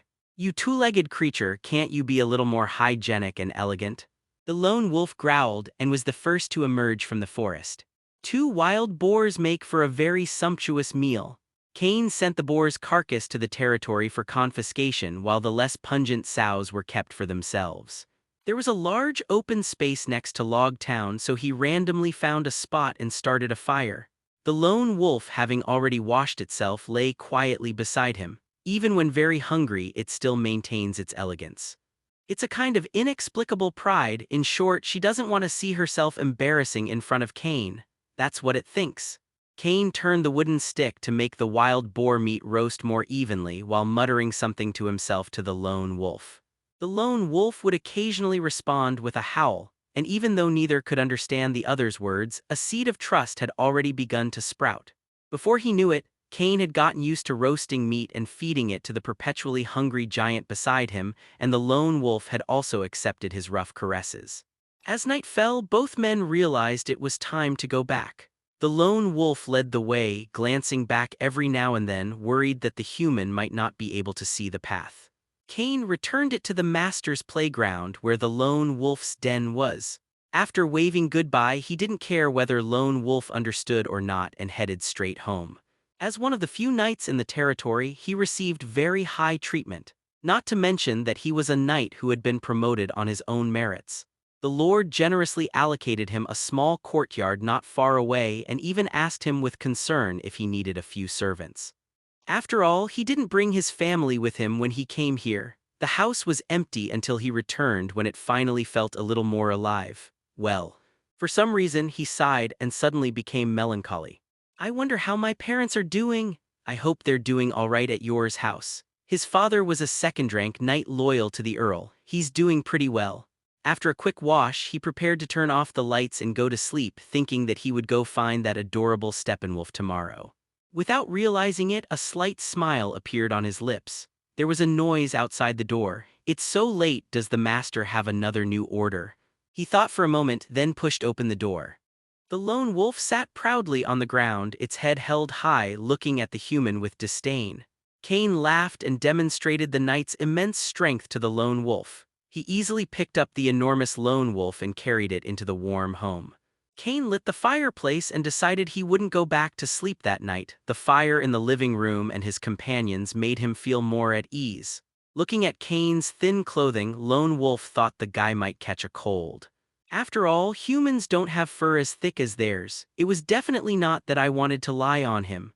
After convincing itself, it nimbly jumped onto Cain's lap, who was already asleep, wrapped itself up with its tail, and fell asleep comfortably. The next day, Ethan watched with satisfaction as the two boys played on the playground. Their bond was growing rapidly, and perhaps they would be able to ride each other soon, become a wolf rider. Steppenwolves are very intelligent creatures. If you're stronger than one, you have a good chance of taming it. Ethan nodded but still felt it was somewhat difficult. After all, no soldier other than his knight could reliably defeat a wild, untamed wolf. Under the watchful eyes of the two men, Cain carefully mounted the lone wolf. He did not forget his master's instructions. The lone wolf was very uncomfortable with this feeling. It was too cumbersome. With a light dash, Cain fell face first to the ground. Cain, of course, wouldn't be discouraged by such a small setback. He was a man destined to become a wolf rider. He tried no fewer than 100 times in a single day until the lone wolf gave up and refused to play along anymore. The results are quite encouraging. He can now last for 10 minutes without being left behind. Wolf estimated that he could become a literal wolf rider in a week.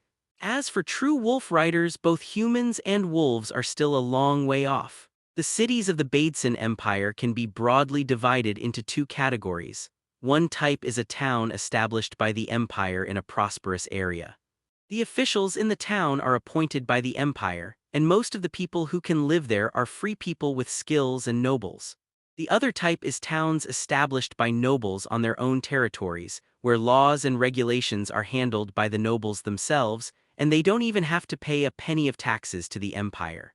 Ethan had heard rumors as to why no empire had established a city on the vast borderlands. The nobles who were enfeoffed, exiled here several hundred years ago, like myself, had all offended people. Moreover, the person they offended was none other than the king of the empire, the most outstanding emperor in the history of the Baedson Empire, Baedson VII. This ruthless man single-handedly expanded the empire's territory by more than double, and the lingering influence he left behind prevented nearby foreign tribes from invading for over 300 years. By opposing him, it's already quite an achievement to retain one's noble status. Ethan couldn't understand what they were thinking. How dare they challenge a king of this caliber? Did they want to die even sooner? The consequences of this practice continue to this day. To this day, other nobles treat the border nobles as lambs to the slaughter. Once a viscount has accumulated enough power and merit, they will conspire to divide it up and prevent him from being promoted. Ethan didn't believe the empire was unaware of these matters, but the king never spoke out about them, as if they were just ordinary battles between nobles. Sometimes, silence is the best answer. Viscount Northwind retrieved a letter from a hidden compartment in his study. This letter should have been destroyed after being read, but he treasured it and kept it. This was the Collin family's last hope.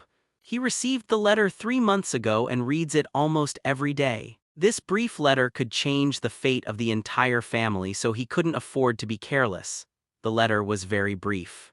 The Countess of Joel, who is also the third daughter of the current Duke of Cassis, made him a promise to promote him. The conditions were simple: kill a knight who had just arrived. He's just a lowly knight. Even with 3 Tier 1 followers, he's no match for him. To prevent any unforeseen complications, he even took action during the winter, determined to take that man's head. The Bull tribe agreed to their deal, sacrificing 2 nearby barons the following year to feed the savages. He didn't care. As long as he could be promoted to Earl, he could leave this place even if it was destroyed by the Beastmen. In exchange, the Bull tribe sent several smaller tribes to mark the place called Log Town as a key target for their attention. I believe I will get a reply soon. The thought of soon completing his task filled him with excitement, and he paced back and forth in his study. Spring is almost here, at the latest in the next couple of days. He tried to calm himself down and walked to the window. Looking at the scenery that had remained unchanged for more than 20 years, he felt a pang of regret. The streets are nearing recovery, and the first batch of merchants have arrived in Northwind City for the earliest profits, adding some vibrancy to this once deserted city. Unfortunately, this beautiful scenery won't last long. The Collin family's military achievements had been accumulated over nearly 300 years, and he would immediately apply for a promotion once he received a reply. Thinking of this, the young Viscount Northwind straightened his back. His grandfather died at the hands of wolf riders, and his father died from exhaustion and overwork after restoring Northwind City to its former prosperity. He will carry the hopes of the Collin family and accomplish what no one before him could.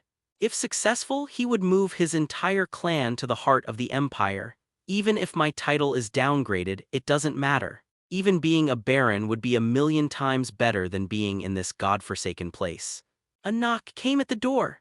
Viscount Northwind regained his usual composure and confidence and let the person in. The visitor was the old butler of the Collin family, who had served the family since his great-grandfather's time and was also the Viscount's most trusted person. "My lord, news has arrived from the Beastmen. They've arranged to meet you in the wilderness 3 days from now." The Viscount frowned. Logically, a direct report would have sufficed. Why insist on a meeting? He thought to himself, the greedy Beastmen will probably raise the price again. I'll just have to satisfy them then. So he waved his hand. "Tell them I'll be there on time." "Please be careful, sir." The Beastman's expression is rather strange. The Viscount thought it was a good suggestion. They were at the final juncture and needed to be cautious. They absolutely didn't want to make a fool of themselves. "I'll bring the clan's heavy infantry to the meeting 3 days from now," he thought.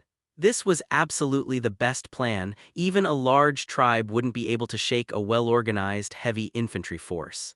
With anxious anticipation, Viscount Northwind finally waited until 3 days later. He eagerly brought along almost all the knights from his family, as well as the most important heavy infantry. "It doesn't matter if our cards are exposed. I'm already tired of dealing with those old Viscount families next door. As long as we can reach that place, we will surely achieve victory." Under the watchful eyes of all the residents of Northwind City, he swaggered out of the city gate and headed towards a wasteland. The Beastmen who had been hiding there all changed their expressions. They had only come to deliver a message and make some negotiations. Surely it didn't warrant such a commotion? The Viscount was greeted by the priest of the Minotaur tribe, a genuine first-tier mage. Although they are not as orthodox as the Empire's mages, their strength is no less than theirs. The reason he was sent here was simple. He was the only one who could speak the common language of humans. The old priest, whose face was so wrinkled it could trap a mosquito, asked, "Viscount Northwind, are you trying to silence me?" The Viscount patted his chest and said happily, "Of course not, this is just in case." The old priest's wrinkles deepened. Could he already know the news? Anyway, let's get straight to the point. "Viscount, as agreed, our Minotaur tribe has dispatched 4 smaller tribes to attack the territory called Log Town." He gave the answer under the Viscount's expectant gaze. "In the end, none of our nearly 1,000 Beastmen compatriots returned, except for a handful who were transporting the grain. I think you should give us an explanation." The news struck the Viscount like a bolt from the blue. He muttered involuntarily, "How is this possible? Are you sure you really sent so many people?" He stepped forward and pressed the old priest before him for answers. "Of course, those are our tribe's best warriors, cannon fodder." The old priest spoke calmly, his eyes constantly observing the Viscount's expression. At first, he thought it was a trap set by Viscount Northwind to wipe out their forces and make them suffer a net loss. He hadn't made a final judgment because all the promised aid had already arrived. Judging from Viscount Northwind's expression, he probably didn't know what had happened either. This dispelled the old priest's doubts. The immense blow caused the young Viscount to lose his composure. He stared blankly into the empty space. Are their family's hopes about to be shattered? He absolutely will not allow it, the Viscount pressed him bluntly. A minor lord with only 500 serfs and 3 first-rank knights in his retinue, you're telling me you couldn't conquer 4 tribes? The old priest calmly wiped the spittle splattering from his face and said indifferently, "We didn't lie to you. On the contrary, I suspect you provided false information, which caused our failure." The Viscount calmed down, and the good education he had received since childhood put him in a state of readiness to handle unexpected situations.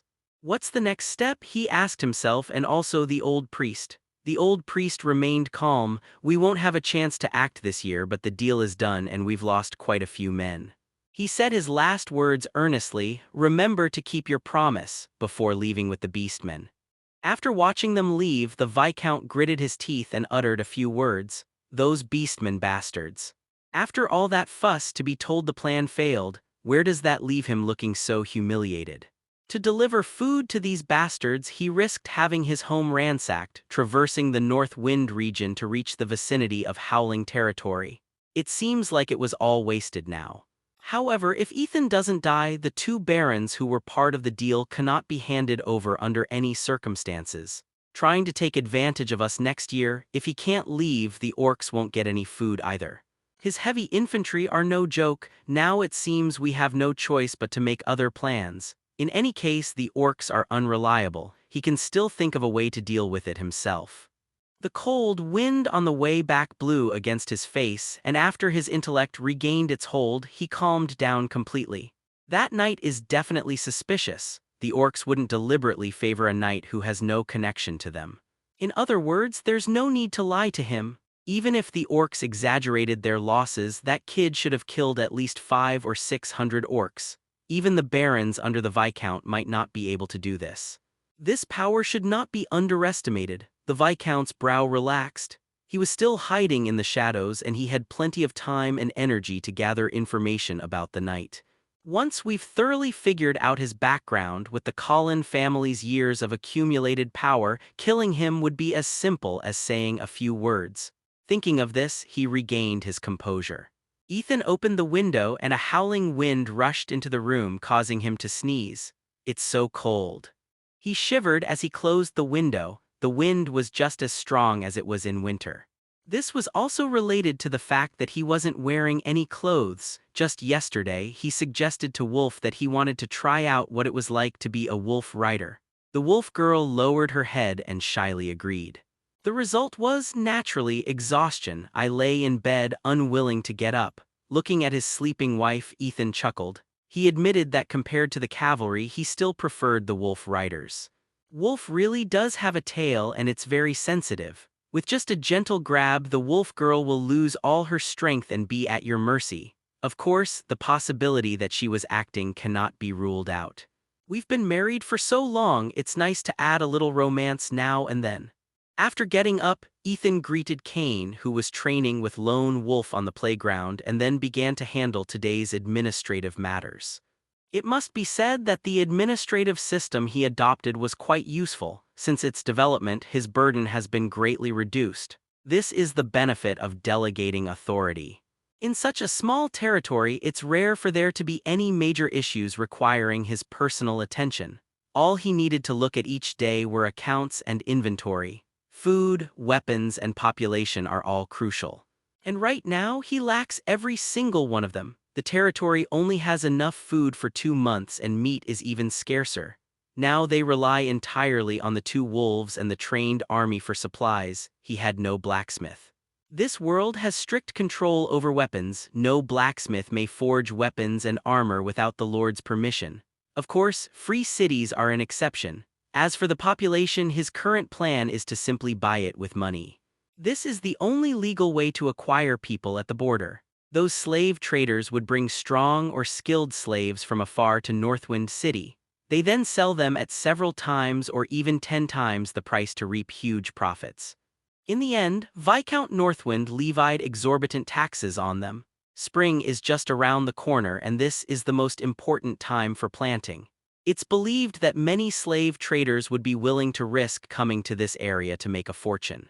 Ethan couldn't expect to gain population by killing all the other nobles that would be exposed sooner or later. Once others find out, it won't just be a matter of verbal attacks. They actually dared to bring their army to attack us. But the army constantly training in front of him really smelled delicious. Despite their lack of weapons, they were collecting orcish weapons which were still somewhat usable. Most importantly, the quality of the army is paramount. Weapons and equipment can immediately enhance a person's combat effectiveness. Becoming a qualified soldier takes time. Ethan planned that once he survived the spring, he would need at least 500 soldiers to have any say in the region. Even if it only prevents them from being kicked to death by a viscount or a large beast tribe, that's enough. If he can hold on, his wolf riders will quickly develop. At that time, Ethan will make the tragedy of Northwind City repeat itself. That young Viscount Northwind will pay the price for his actions. None of them will survive. Last winter last year was longer than usual, but thankfully, the snow and ice had mostly melted after a week. This is a sign of spring. Ethan will lead the convoy to Northwind City. He was confident that Viscount Northwind wouldn't dare to directly attack him in the city, otherwise he would never be able to stand up again in his lifetime. Nobles are not allowed to kill each other. If they do, their reputation will be ruined. This reputation will not be passed down to just one generation. His sons, grandsons, and even great-grandsons may also bear this infamy. The reason was simply that he had killed a mere knight. As for outside the city, that's impossible. Viscount Northwind could not possibly send an army out on the main road to ambush and kill him. Unless he's confident he can kill all the witnesses, but based on Ethan's understanding of their family's strength, it's impossible. He only has 3 second-tier knights under his command. There are only about 6 or 7 first-tier knights, not enough to be sold in bulk. This is the limit of what he can provide. A city like Northwind, besides supporting a family, also has to support an army and its knights. It has probably already reached its limit. Not to mention, more than 20 years ago, it was revealed that Viscount Northwind had a privately hidden heavy infantry force. The costs of maintaining an army of this size are comparable to those of maintaining a cavalry unit. In conclusion, based solely on the information he gathered before coming, Ethan had a fairly good grasp of Viscount Northwind's strength. This made him more composed in dealing with the situation. His entourage included 100 professional soldiers and all of his knights. Even if they directly clash with Viscount Northwind, they have the means to back down. What's more, that guy probably still thinks he's being kept in the dark. Spring has arrived, and according to old tradition, almost all the nobles will head to Northwind City with the money, local specialties, and orc heads they have stored up throughout the winter. There's no way around it. Anyone would get sick from being stuck in this godforsaken place all the time. Border nobles, that sounds nice. Apart from a limited number of viscounts, the other nobles in Ethan's view could at best be considered small landowners. Their quality of life wasn't much better than that of the knights of the Yor family. In fact, the Yor family owned 3 cities and their lifestyle was far more comfortable than in this desolate place. Ethan's caravan has already set off. In principle, for safety reasons and also to find someone to chat with, many nobles would travel in groups. Ethan chose to travel only with his own people. His veteran soldiers who had participated in the slaughter of knights were absolutely trustworthy in their loyalty. However, reducing the possibility of exposure would be ideal. Bringing so many soldiers along wasn't just about self-defense and showing off military strength, it also served to give these guys a break. Ethan was always generous to his men, and since it was a rare opportunity for them to get out, he took them sightseeing and broadened their horizons. Just in case, he plans to buy a lot of things this time and try to buy them all at once. In the future, all we need to do is send a knight with a few squads of soldiers. The orc heads covered in ice and snow had begun to rot as temperatures rose, emitting a foul stench that was unbearable. Log Town and Northwind City are far apart. One is in a remote border region while the other is in the heart of the Northwind region. The journey would take about 3 days, which provided Ethan with a much-needed break. Including the time spent on the return trip and shopping, he wouldn't have to pay grain taxes for about 10 days to half a month. The wolf girl had a huge appetite, and he could never refuse her whenever she showed a longing yet adorable expression. They didn't encounter any of the cliched scenarios. They did meet other nobles along the way, but after exchanging greetings they left since Ethan's fully armed convoy wasn't trustworthy. They didn't encounter any bandits who tried to rob them along the way. Unless they were suicidal, the Viscount didn't seem to have deployed any soldiers to block their path. Everything went smoothly, and they arrived in Northwind City on time as planned. The soldiers stationed at the city gate behaved themselves and did not cause any trouble. Even though they were curious that the convoy did not carry a flag, they were not so presumptuous as to cause trouble for such important figures. Even barons don't have this many soldiers with them. As soon as you step through the city gate, you are greeted by the vibrant atmosphere of daily life, hawkers calling out their wares, merchant guilds with their carriages and horses, and streets bustling with people. The pedestrians wisely avoided the large caravan. Even though no nobles other than Viscount Northwind were not qualified to judge them, no one wanted to provoke a noble of considerable influence. Ethan easily found a large inn in principle. Nobles in Northwind City would own several properties for lodging, but he hadn't bought it yet, so he had to stay there for 2 days. The hotel owner was a very sensible man. He immediately announced that he would stop accepting guests and focus all his efforts on serving Ethan. Even regarding food and lodging expenses, they explicitly stated that a small amount would suffice. There's no way around it.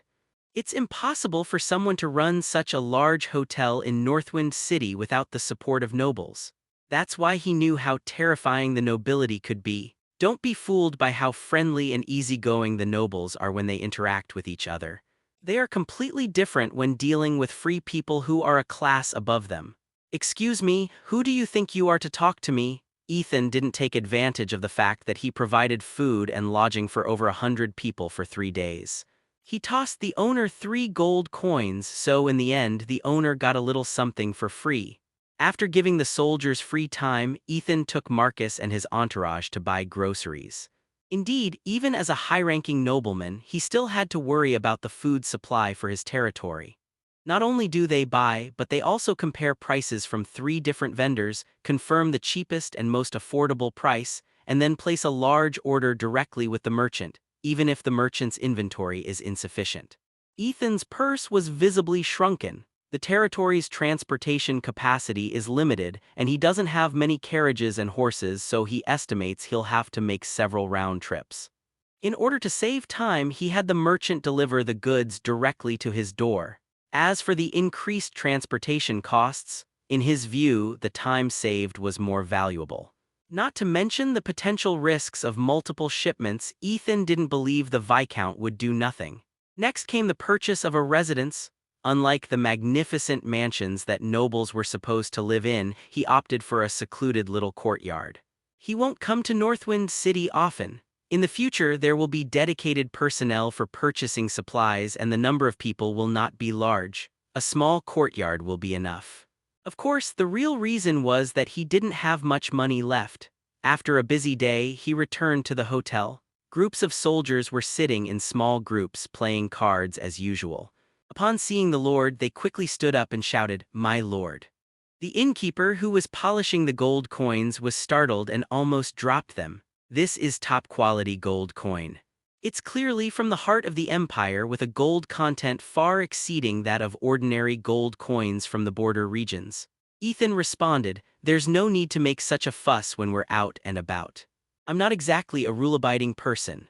He then turned to look at Joe, the team leader. "Didn't we agree to take them out to have some fun and broaden their horizons? Why are they still playing cards here? How embarrassing. It makes me, their lord, look stingy." Joe, slightly bent over and scratching his head, explained, "I took them out for a look around and they found it very interesting, but they'll probably just buy some gifts for their families. It's still early before we go back, so we'll just stay here for a while." Ethan shook his head. What an old-fashioned fellow. He waved for Joe to come upstairs with him for a talk. The soldiers downstairs started playing cards again, which was their best and most familiar form of entertainment. With no one around, Joe knelt down on one knee. "My lord, it is my incompetence.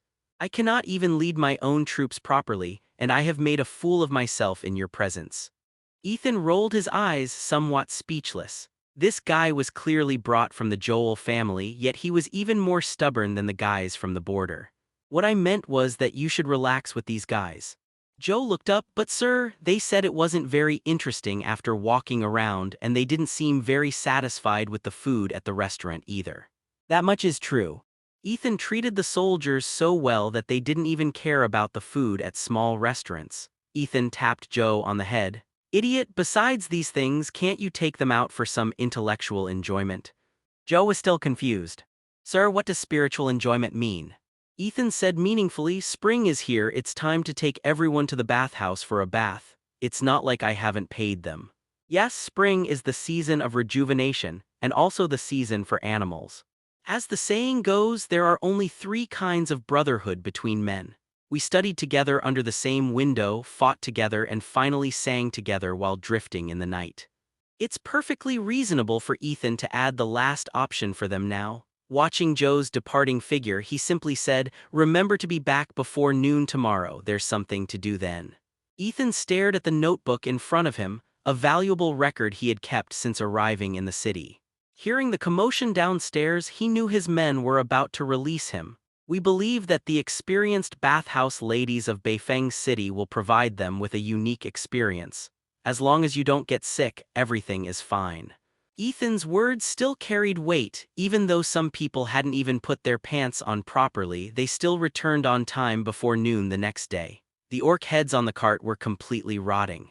Their task was to show these pus-filled things to the scribe sent by the Empire in Northwind City so that they could be recorded. Today is the first day that the clerk's office is officially open for business, and the spacious office is already packed with nobles and their entourages. The middle-aged clerk sighed, what a rotten stench, and then plunged his head into the vast ocean of skulls. Although it was hard work and in theory noble-born scribes wouldn't do such a lowly job, the high pay was undeniable. He only works a few days a year, spending the rest of his time on paid vacation, and he's not afraid of offending anyone. On the contrary, nobles have to give him gifts and curry favor with him.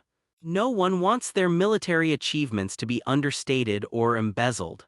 As usual, the clerk carefully examined the features of each head to determine the status of its owner. This was a task that required experience. Fortunately, none of his old friends had much success this year, which reduced his workload considerably compared to previous years. Just when he thought he could finally get off the early shift this year, the sight of a pile of heads on the carriage in front of him made him frown. He looked back and saw 6 more carriages like this. He fell silent for a moment. Damn it, so this is what they were waiting for me to do? He cleared his throat, regaining his composure. Whose convoy is this? He looked up at the familiar faces around him, but surprisingly none of them responded. Rishu, who was waiting by the carriage, said, Our lord, Sir Ethan, only arrived last year.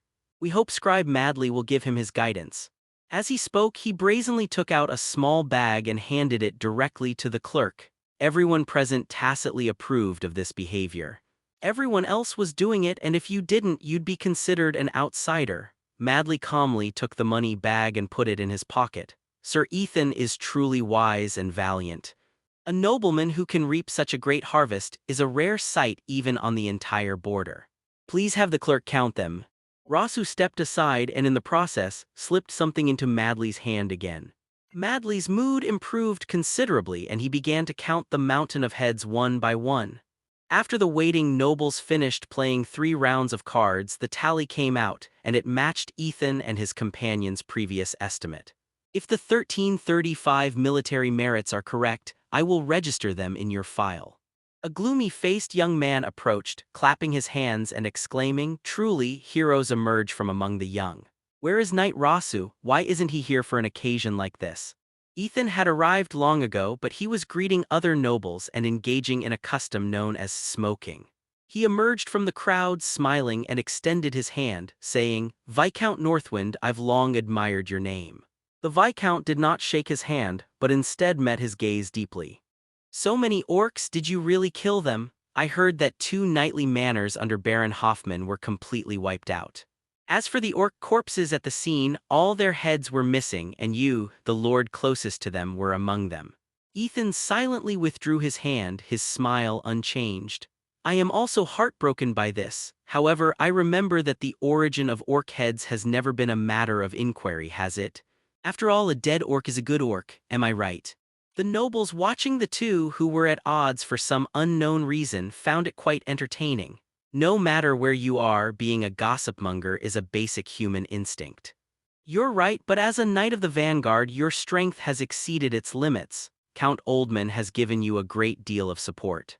Ethan sneered, my father and I are none of Viscount Northwind's concern. My meager wealth is nothing to the Joel family. The Viscount's expression changed. I hope you continue to have such good luck and can hold off the orcish invasion, knight. After saying that, he turned and left. What a cliché development. A classic within a classic has a young enemy. Following tradition, is there going to be an auction in a couple of days? After Ethan finished complaining, he turned around and saw a sleazy-looking businessman handing him an invitation. Sir, our Bohemia Merchant Guild will be holding a slave auction in a couple of days. Almost all the nobles in the North Wind region will be there. I forgot to send the invitation to your household earlier, please forgive me. It was obvious that this guy had no idea Ethan was there before, he just happened to come along for the fun. Slave auction? Following the usual predictable pattern, there probably won't be any elves at the auction, right? The sleazy merchant grinned, bending over with delight.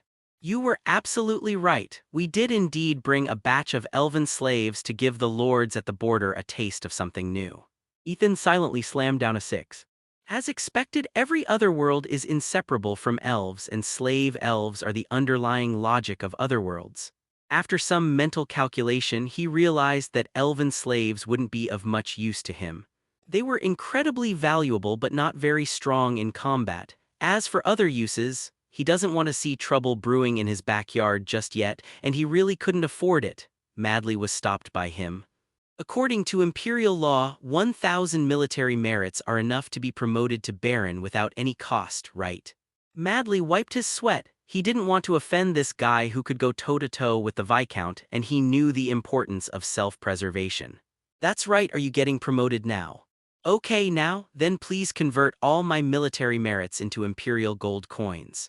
This is the biggest benefit for Knights of the Frontier. Military merits can be used for promotion without any cost, while other nobles can only choose between promotion and gold coins. The ratio of imperial military merits to gold coins is 10-1, meaning Ethan will receive 135 gold and 50 silver. Based on the value that Logtown can create, this money is equivalent to Logtown's output for 10 years. Ethan will have a very important use for this money. His population depends entirely on it for replenishment. The slave auction 2 days later would be just enough for him to splurge, but he hoped to get some high-quality slaves. The talent pool in his territory is still too limited. Most importantly, he was missing a blacksmith. A good blacksmith is arguably the foundation of a territory. Whether it's crafting equipment or training a few apprentices, their value far exceeds that of an elf. Viscount Northwind has made no move in the past 2 days, just as Ethan had predicted.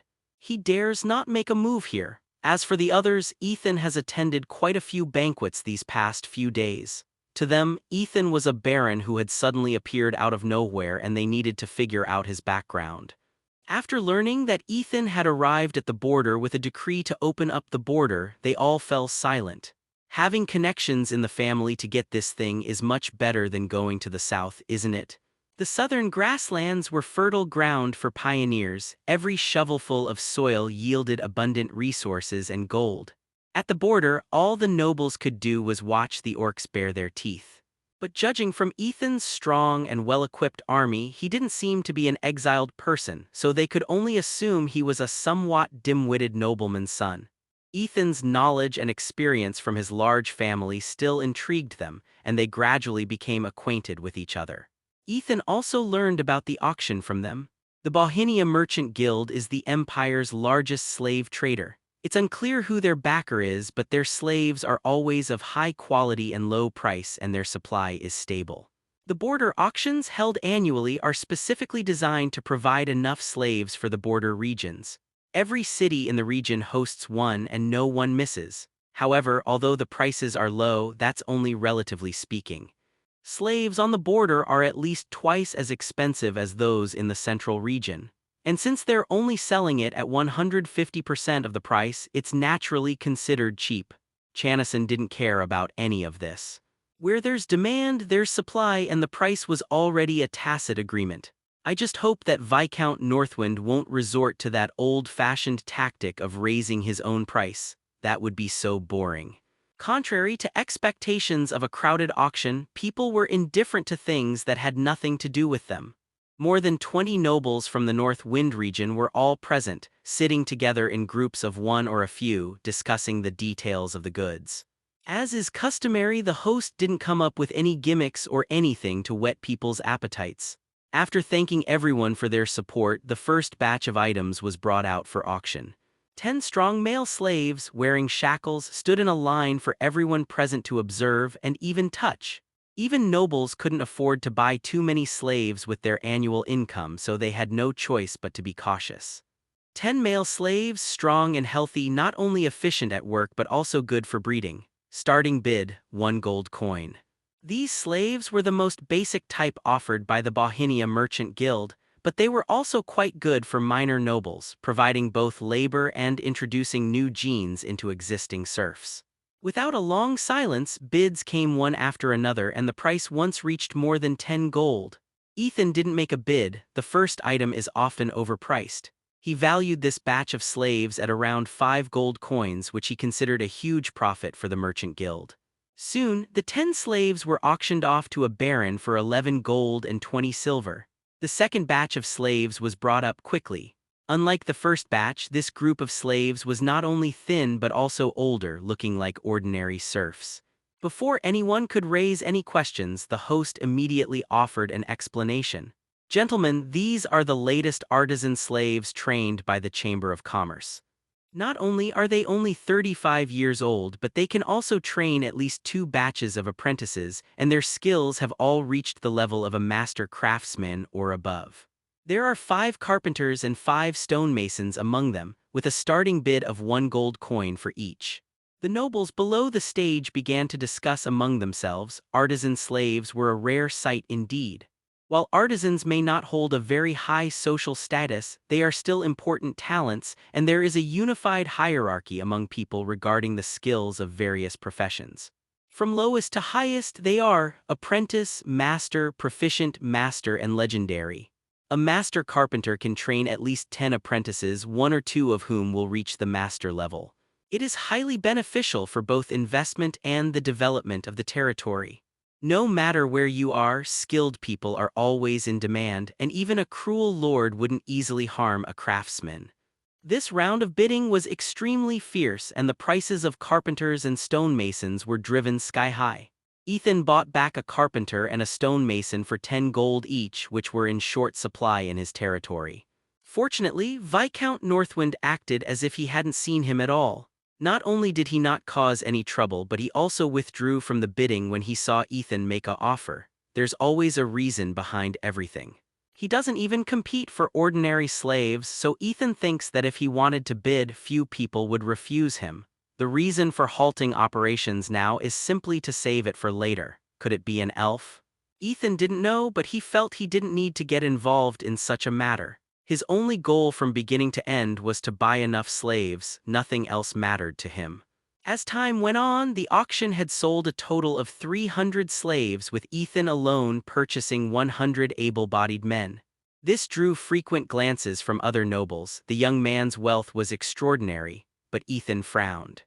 The desire for slaves in this place was extraordinary. He had tried his best to find a bargain, but on average, each slave still sold for him a high price of 60 silver. At this rate, he won't be able to achieve his predetermined goals. With that in mind, he decided to stop bidding. Anyway, there are plenty of slave traders in Northwind City, so there's no shortage of cheap options. Keeping some funds will also give you more choices. He has already achieved part of his goal. Now all that's left is to wait and see what happens. Before long, the auction drew to a close and the main event was about to begin. The third to last item was a rare blacksmith slave whose level had reached the master level, but unfortunately he was crippled, missing a hand. Even with prosthetics, the nobles didn't approve of it. They are the most cunning creatures. They will not take any risk, no matter how small. Not to mention that the starting price for this slave is 5 gold coins. Who knows if he can still forge with a prosthetic leg? Even if he teaches apprentices, his teaching ability is questionable without being able to demonstrate in person.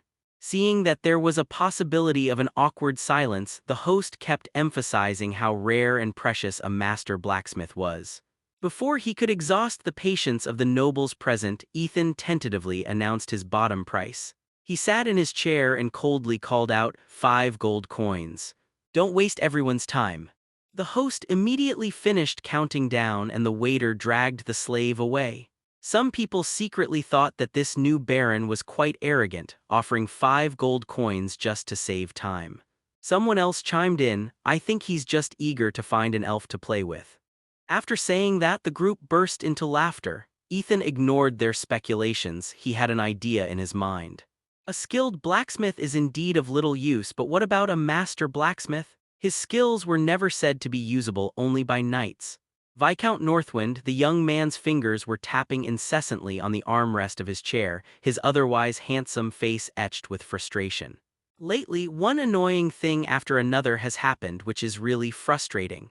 A few days ago, people from the Bohemia Chamber of Commerce came looking for them, saying that a small team of elven rangers had been following them. As the lord of this place, the Viscount is obligated to provide protection. Not to mention, they had no right to refuse the Chamber of Commerce. According to them, the group of rangers' goal was to rescue their comrades who had already been trained. The group, numbering about a dozen people, launched an attack on the Chamber of Commerce's convoy midway through the journey, but failed. The Chamber of Commerce's director believed they might return and asked the Viscount to maintain order at the auction. He promised to give them an elf as a gift after the deed was done, regardless of whether they came or not.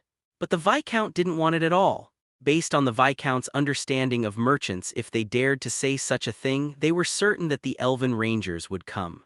There is no such thing as a free lunch. Seeing that nothing had happened, he turned his attention to Ethan, who was chatting and laughing with his servants. This guy is clever. He made a name for himself by suddenly becoming the Baron. It's impossible to get rid of him without anyone noticing. Perhaps I will have to use the orcs to get rid of him. As for the reasons and consequences, as long as the Minotaur tribe sends out a small sacrificial tribe, there should be no problem. However, there aren't many things that can impress those guys. Perhaps an elf is a good choice. Those thirsty creatures would definitely want a sturdy and durable processor. Spring is just around the corner. We can send another batch of slaves over then, they'll be very happy to do so. Just then, the host announced, next up is the grand finale of this auction, 3 well-trained female elven slaves starting at 10 gold coins each. No need for any fancy words to boast. The word elf itself is the best adjective. The creator endowed them with exceptional figures and exquisite faces, making them the object of covetous eyes of other races. If it weren't for their sufficient military strength, the elves would probably have already perished and become brothels common throughout the continent. However, even the strongest military force is powerless against the slave inscriptions carved by slave traders. Once the contract is signed, the slave becomes the property of the master, unable to resist for life, and can only be manipulated at will. Legend has it that human inscriptions were passed down from the gods.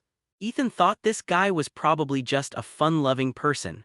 Otherwise, even the most talented mage wouldn't have been able to develop such a bug-like inscription. The only way to decipher such slave inscriptions is for the master to remove them personally, but this is a once-in-a-century occurrence. Even with the most loyal servants, masters often want to take extra precautions.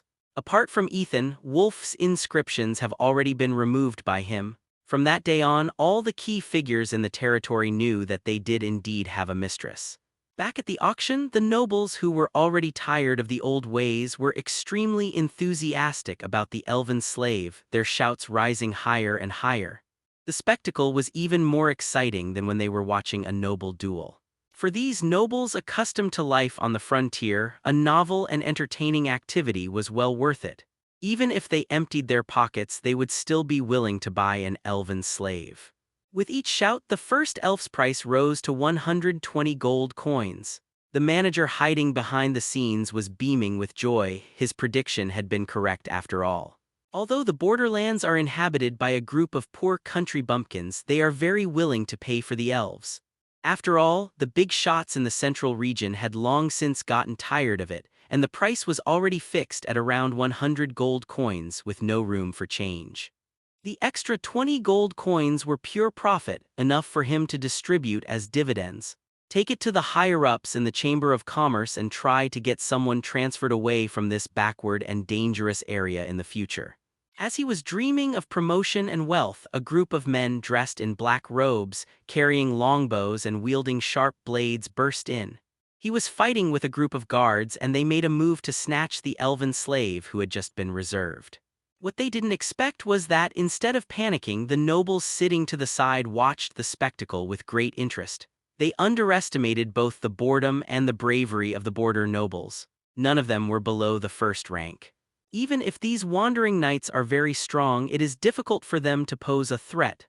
Only one guy, his face flushed with anxiety, rushed forward to fight off the rangers. He was the unlucky guy whose picture was just taken. He was also known as a sucker, as he raised the price to 140 gold coins, which made many people unhappy with him. Everyone knows his background. Everyone knows this is the money his father and grandfather saved up their whole lives, and he's about to squander it all in just 2 years since he inherited it. The Viscount valued this group of wandering knights highly, and with the intention of demonstrating his military prowess, he brought over all the heavy infantry. It was quite obvious that he had been tricked by the Chamber of Commerce. This group of rangers was not the elite force plus a few extraordinary individuals that the supervisor had described.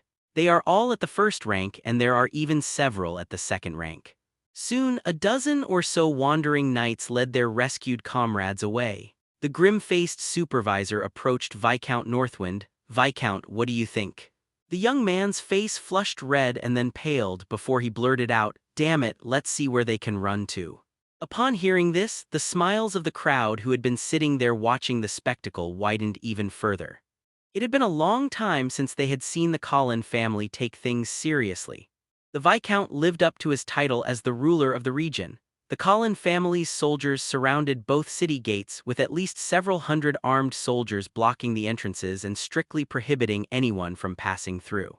Inside the city, countless soldiers were searching for the escaped wandering knights. At this point, faced with an overwhelming numerical disadvantage, the wandering knights had no chance of escape. Enraged, the Viscount issued a bounty to the onlookers, 30 gold coins for capturing a wandering swordsman who would then be at his disposal, an additional 20 gold coins for a second-tier swordsman. Upon hearing this, the nobles could no longer remain silent and all led their men to search for the elves. Ethan slowly rose and left with his entourage. He had no intention of helping Viscount Northwind. He was hoping the Viscount would be too busy to get away so he could buy himself more time. As for the present, let's go check on the slaves we bought. Even with this incident, the Chamber of Commerce members quickly completed the delivery with Ethan. The neatly arranged slaves looked at their new master with some fear, knowing full well that their future was in the hands of the young man before them. Standing at the front of the crowd were 3 craftsmen who were the highest ranking among the slaves. The stonemason and the carpenter remained calm. They knew their importance. Even though the blacksmith was the highest-ranking craftsman, his eyes still held a hint of evasion. After spending a considerable amount of time imprinting the inscriptions of all the slaves into his mind, Ethan and his entourage escorted them to the small courtyard they had just purchased. Stepping out of the auction hall, the once orderly streets were now in chaos, with guards and nobles rampaging everywhere. The vendors and pedestrians were packing up their belongings to go home. The arson, murder, and looting characteristic of chaotic times are an unavoidable part of the experience. Fortunately, no one dared to be so foolish as to attack the nobles. After passing through the bustling city of Northwind, the slaves finally settled down, and the soldiers who had been resting at the inn for a long time had a new job, taking turns patrolling and keeping watch. Marcus, following Ethan's instructions, began collecting information about the slaves' origins. As for the craftsmen, Ethan handled their work personally. In a recently cleaned side room, which may have formerly been a woodshed, a musty smell was emanating from it. Ethan, seated in his chair, asked, "Don't hide your names and whereabouts." The blacksmith and carpenter had a simple background. They came from the central region, lost their homes, and became slaves in a war between nobles and were bought by the Bohemia Merchant Guild. As for his skills, he's just a standard apprentice-level craftsman, not great but good enough. A moment later, Ethan informed them of their obligations. "I need your full cooperation in the development of the territory and at the same time to bring at least 10 apprentices with you. Can you do that?" The two looked at each other, hesitating. "Don't worry, I'm not the kind of person who discards you after you've served your purpose. In exchange, you will regain your freedom and receive your due salary." Being under someone else's roof, even if they weren't entirely satisfied, this was the best possible outcome, and the two nodded in agreement. As for the blacksmith named Andre, he seemed to have an even more tragic fate. His left arm was severed by his own lord, and even the fact that the Bohemia Merchant Guild later fitted him with a prosthetic arm did nothing to change that. Blacksmithing is a delicate craft. A master craftsman can at least make a full set of armor. Compared to those who are only at the master level and can only make hoes or at most some weapons, he is undoubtedly still very valuable. Before Andre could lower his head under Ethan's gaze, he finally received his punishment. "What do you think you can do?" "Answer carefully, it concerns your future." Andre opened and closed his mouth a few times, but ultimately remained silent. Ethan said to the two men, "You two go out first." After the two men left, a short, stocky man spoke up after a while. "Sir, I'm afraid I'm not as good as the price you offered. How much did your lord sell you for?" The tough guy's face flushed red, which, combined with his dark skin, made him look somewhat comical. "1 gold coin, sir." Clearly, this price was an insult to him. His former master was considered less than human even among the aristocracy, who were generally treated like animals. He was the worst of the worst.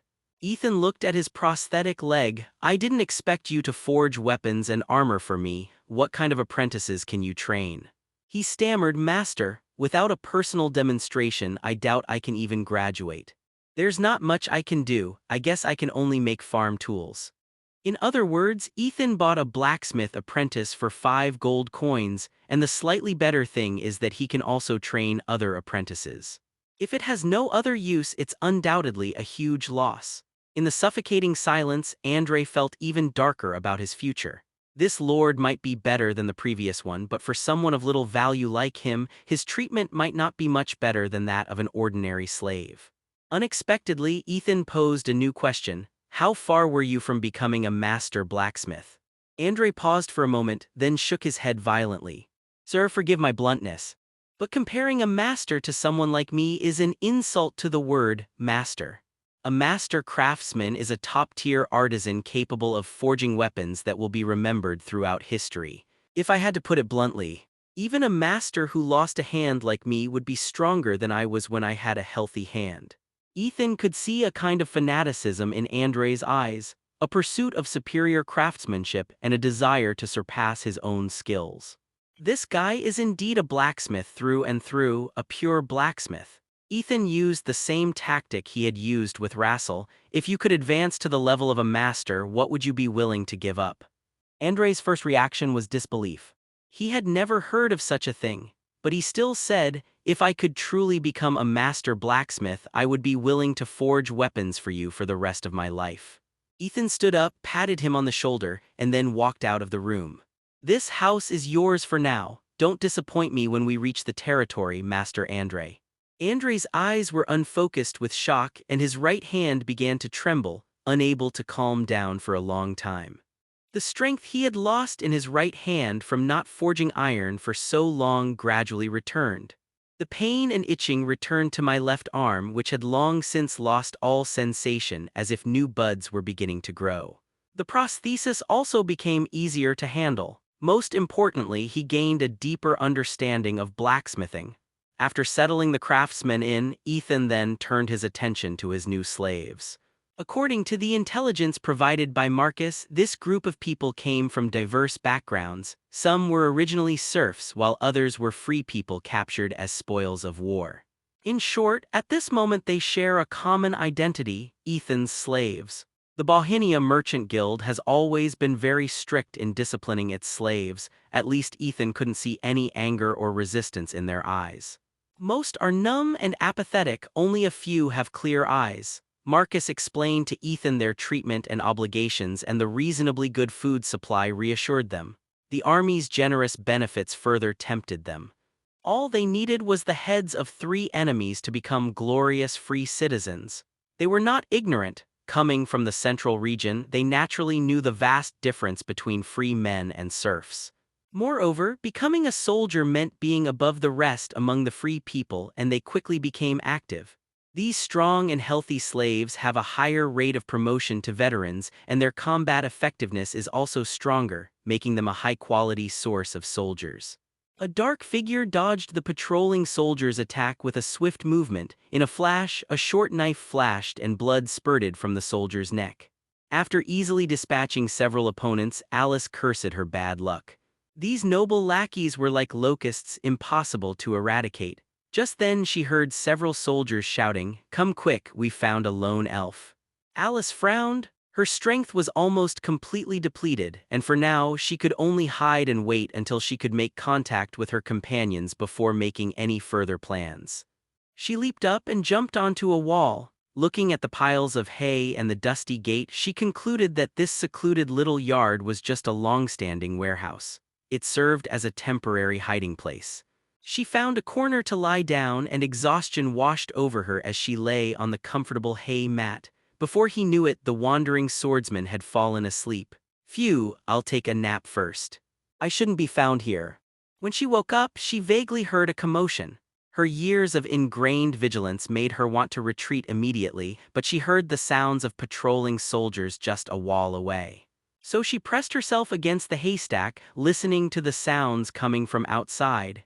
Ethan looked at the squad leader in front of him, displaying the arrogance typical of nobles. "What kind of bullshit search is this? This is property I just bought yesterday. Do you think there's an elf hiding here?" The squad leader opposite bowed obsequiously, saying, "No offense intended, Baron Ethan, it's just that the Viscount personally ordered the search of every place where elves might be hiding. Use your pig brain. If there were any elves here, I would have caught them and collected the reward already. Get lost." Having said that, he ruthlessly shut the door on Viscount Northwind's soldiers and ignored them. Although he couldn't find anything wrong with the evidence, he just wanted to annoy Jew. Nothing special, it's just fun. This secluded courtyard was quite nice. It had been a hay storage warehouse which he had bought to use as temporary housing for the slaves. After all, the other yard was almost full, and he didn't want the guys he had just bought to catch any infectious diseases. It just so happens that the previous owner of this yard kindly gifted him this hay, which can be used as beds for the slaves. He pushed open the back door and stepped into the yard, where the distinctive fragrance of hay soothed him. Alice was separated from him by only a wall, and her heart was in her throat. She was already hesitating whether to make a move against this lone nobleman. Just as she was struggling with her decision, Ethan suddenly muttered to himself, "Come back in half a month, let the yard air out first." Hearing him close the door and leave, Arya silently sheathed the dagger in her hand, leaned against the wall, and let out a sigh of relief. Judging from what that guy said, no one should bother me for a while. She took off her black cloak and removed half of her upper garment. The brown linen was stained with congealed blood, and she frowned as she lifted it. During the struggle, she was slashed by a knight. Had she not been exceptionally strong, she would have died from that blow. The wound on my waist is gradually healing, but if it is not properly treated, there is a risk of infection. She watched for a while, then dressed again, wrapped herself in her cloak, and lay down on the haystack. "I wonder how my companions are doing." They and their rescued companions were repeatedly separated by the soldiers' pursuit, and each of them disappeared without a trace. They were quite strong, but they encountered the strongest force in Northwind City. Every nobleman was extraordinary, not to mention the knights they trained. These guys alone have added 30 combatants of Tier 1 or higher to Northwind City. Her companions are likely in grave danger. As one of the leaders of the Rangers, she must gather everyone together and wait for the right opportunity to break through. A gust of cold wind swept in, seeping into the gaps in her cloak. Even in spring, the temperature isn't exactly warm. In the gloomy weather, she heard another sound. Someone was opening the door.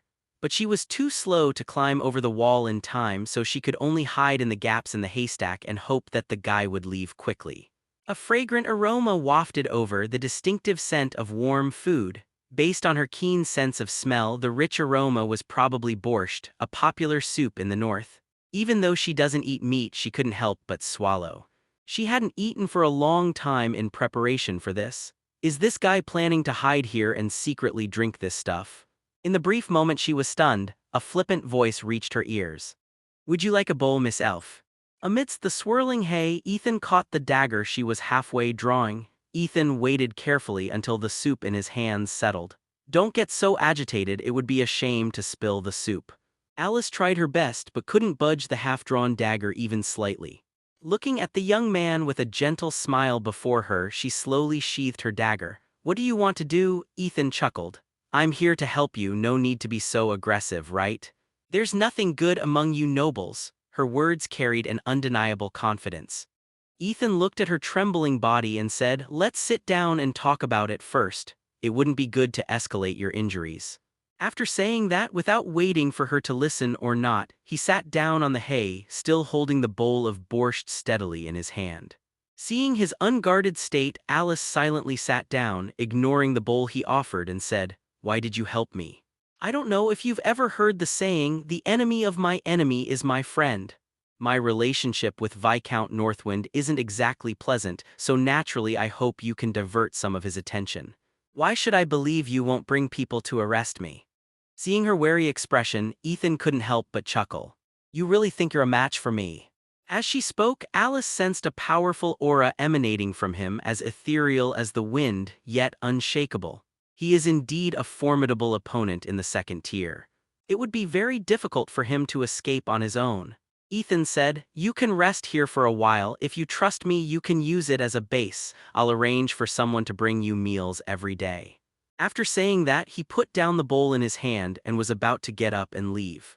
"I don't eat meat," a cold yet endearing voice came from behind. "Grandma, where am I supposed to find you fresh fruit now? Eat it if you want or get out." After saying that, he strode away. Alice watched as the borscht in front of her gradually lost its heat in the cold wind and her throat involuntarily gurgled. I'll just have one bite." Alice perfectly fits Ethan's stereotypical image of an elf. With blonde hair, emerald eyes, the iconic pointed ears, and the unique habit of not eating meat, she truly possesses the purest elven bloodline imaginable. He had once been curious about this beautiful creature that existed only in fantasy, but his adoptive father absolutely refused to let him come into contact with elves. "Sweetie, you're still young, listen to your father. This situation is very complicated, you can't handle it." There's nothing else to it. His father did indeed have quite a few elves as wives and concubines. This guerrilla force, which happens to be quite strong, can cause some trouble for Viscount Northwind, so helping them out might not be a bad idea. Thinking of this, his system suddenly activated. Alice's affection level increased from 0 to 5 first encounter. "Wow, that's awesome, it works too." Ethan said earnestly, "Father, it's not that I don't remember your teachings, it's just that this elf desperately needs my help. A fallen, no, a distressed elf, I can't leave him unhelped." On the other side, Alice licked the bowl in her hand clean, still wanting more.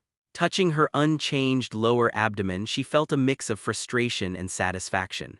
The elders said that animals are also an important part of nature, and we shouldn't eat them.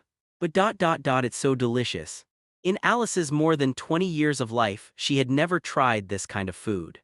In the elf forest, there was an inexhaustible supply of fresh fruits and vegetables to support their growth.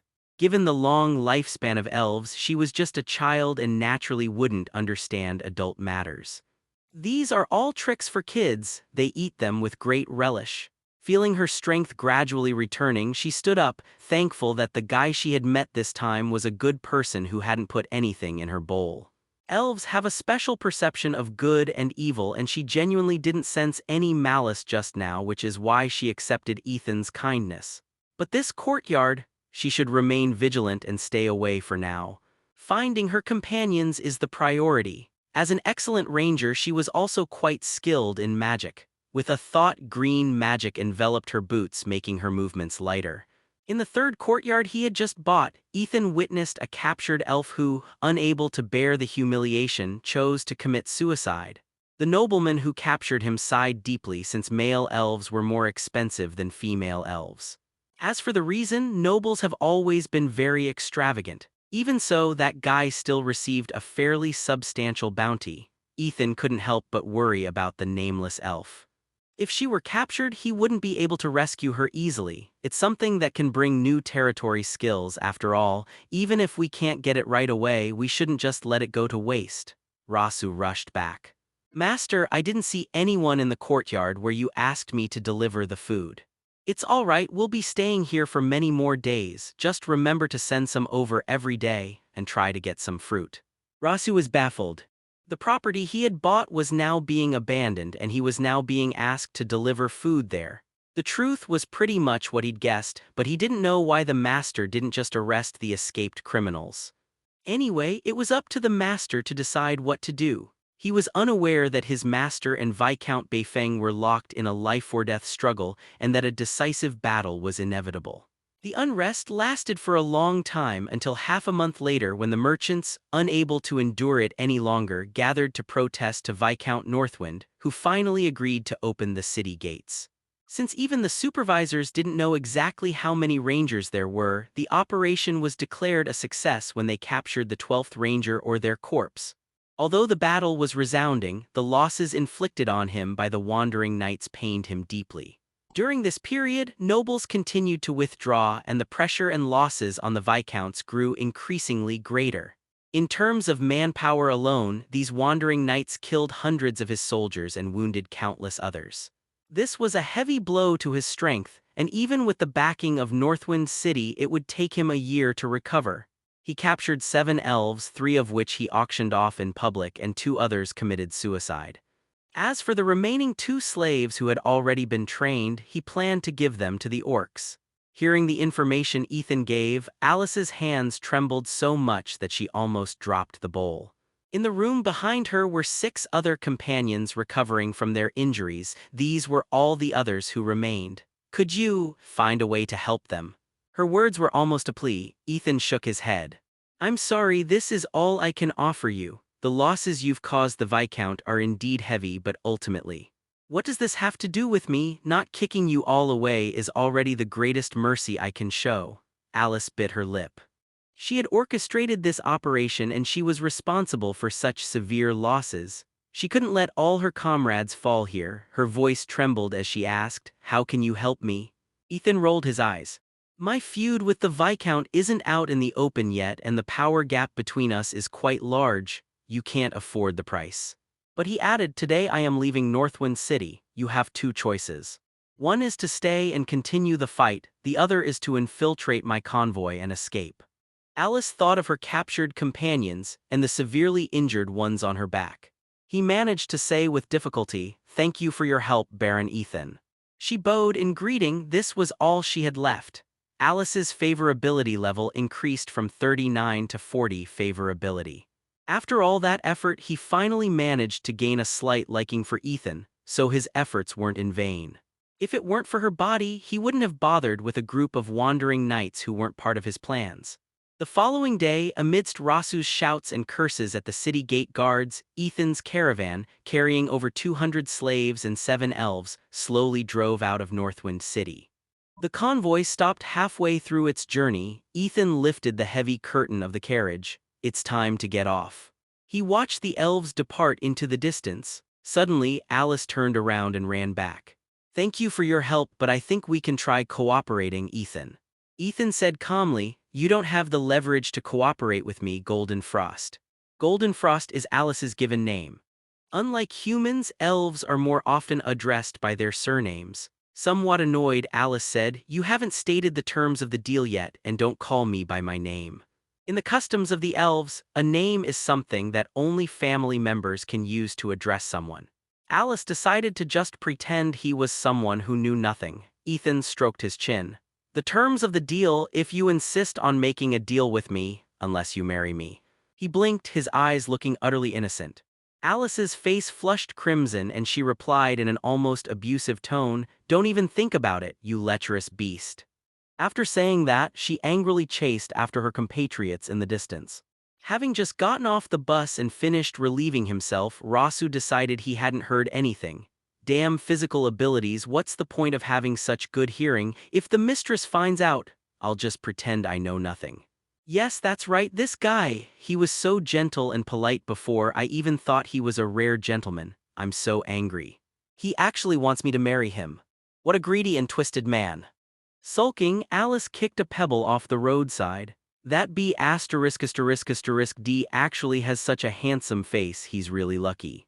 He must have fooled a lot of people already. Clearly, Ethan had left a fairly good impression on her before, but after this farewell she completely saw through the young nobleman's true colors. That old pervert who lusts after her body. She shook her head. Now is not the time to talk about this. Leading everyone to survive here is the most important thing. This is the border and we need to prepare for future actions. She would never abandon a fellow countryman. Fortunately, spring has arrived and the weather is gradually warming up. With the guerrillas' skills, survival shouldn't be too difficult. The premise is that the Viscount won't hold them hostage. Unfortunately, Viscount Northwind wouldn't grant her wish. That furious fellow had already dispatched troops and offered a bounty, determined to capture them and bring them back. In the desolate wilderness where the cold wind howls, they needed to find a place to settle down and heal their wounds. As for Ethan, she wouldn't go near that B ***********. Sir, something is wrong. Ethan and his companions were traveling on what could barely be considered an official road, as the continuous spring rain made it easy for the carriage to get stuck in the mud. The situation seemed normal at the moment, but Rishu's innate knightly instincts alerted him. It's a bit too quiet. The order was conveyed in hushed whispers. Ethan was taking 3 knights and 100 armed soldiers with him on this trip, and theoretically there should be no mishaps. This force, personally trained by the knights, remained calm. Even the new recruits were well prepared under the guidance of the veterans. No matter what happens, they remain calm. The slight commotion within the ranks aroused the enemy's suspicion. Their leader clearly did not want any unexpected situations to arise. With a loud shout, a massive horde of armed soldiers emerged from the waist-high weeds and began charging the convoy. Rasu cursed under his breath. This caravan not only had soldiers but also hundreds of slaves. Even if these guys don't have the guts to run away, their panic will still cause considerable chaos within the group. Fortunately, the soldiers' long-term training had prepared them well. They quickly formed a circle around the wagons and set up their weapons. The enemy was more experienced and the convoy's defenses were breached in the first attack. Instantly, small battlefields formed around the carriages.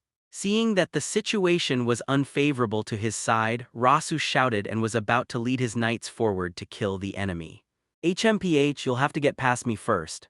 Various weapons imbued with fighting spirit were swung at Ethan, who managed to repel the attacks of the person in front of him. Oh. You're only at tier 2, no wonder. Rasu and his 2 companions were on high alert. Their opponents were formidable, numbering 5, none of whom were easy to deal with. Judging from the aura emanating from them, there are 2 second-tier individuals and 3 first-tier individuals. In this region, there is only one person with the resources to produce such wealth, Viscount Northwind. There's no need to ask why they came, their attack is the best proof, more than 200 soldiers and 5 knights. These guys came to wipe them out. Even with the biggest doubts in their hearts, they could only put them aside for the time being and put on a show first. But after a brief encounter, they learned something.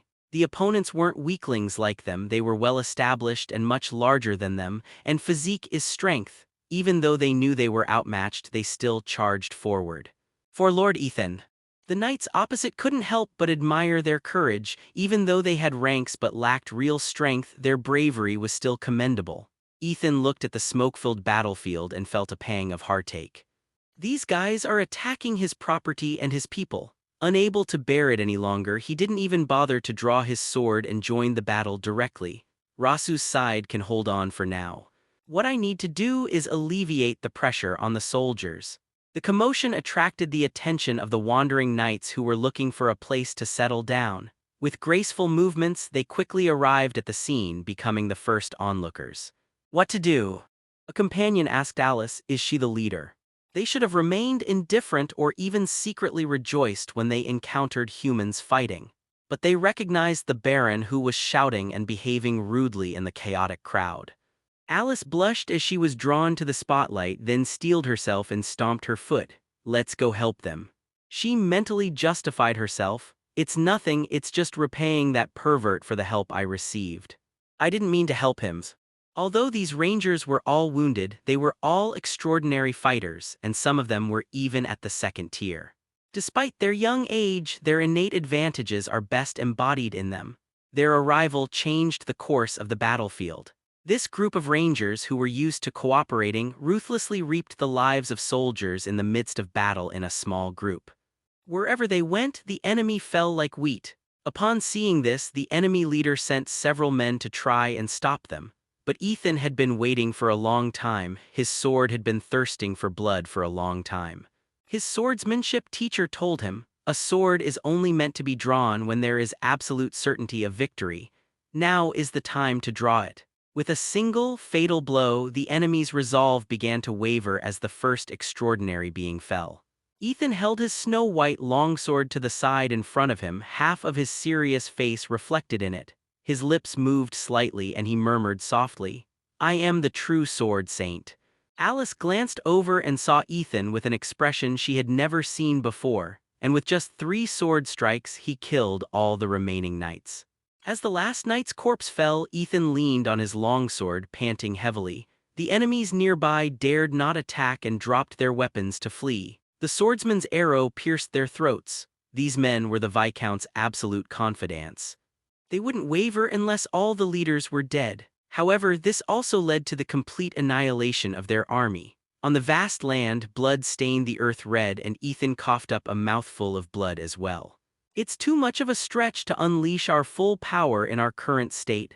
Alice walked over with a stern face, placing her jade-like hands on his chest. Gentle touches of natural magic began to heal Ethan's injuries. Thank you, Jin Shuang. As he spoke, Ethan coughed again. Alice lowered her head and said coldly, I'm just here to repay your previous help, don't overthink it. Thank you very much, Jin Shuang. Alice sensed that the guy wasn't seriously injured at all. Her nature magic only had a slight effect. She rolled her eyes, we're even and don't call me by my name. After saying that, she let go of his hand, turned around and was about to leave with her companions. A deep voice came from behind her, my territory lies in a log forest. The elven ranger didn't stop, he turned and left with his companions. Ethan, caught in the ambush, had no intention of stopping her. More importantly, he didn't have enough goodwill towards her. Forced relationships are never sweet, but it doesn't matter. As long as she remains active on the border, they will meet again sooner or later. The priority now is to deal with the Viscount's next move. This battle has been a significant loss for both sides. However, the Viscount's health bar was significantly thicker than his, not to mention the possibility of the orcs appearing. Although, according to custom, orcs are not allowed to enter the Imperial territory after winter, but rules are always meant to restrain the weak, and the beastmen are far stronger than the border nobles. This loss silenced everyone. More than 40 soldiers they had personally trained were dead, and many slaves also perished in the chaos. This left Ethan feeling resentful. Take all our bodies back for burial. Provide compensation to their families. Also, don't waste the enemy's weapons and equipment. Because of this mishap, it took the convoy 5 days to return to Log Town. Viscount Northwind was decisive. Even with the elves causing trouble, he still managed to send out a force that would not be suspected. Whether it succeeds or fails, the blame can always be placed on the elf. Under the guise of hunting down elves, they openly dispatched a force equivalent to that of a baron. This guy's got a decent brain. However, this completely exposed his hidden activities. Ethan's knights all knew very well that only the Viscount could send out forces of this caliber. In any case, both sides have laid their cards on the table, and what follows is a fight to the death.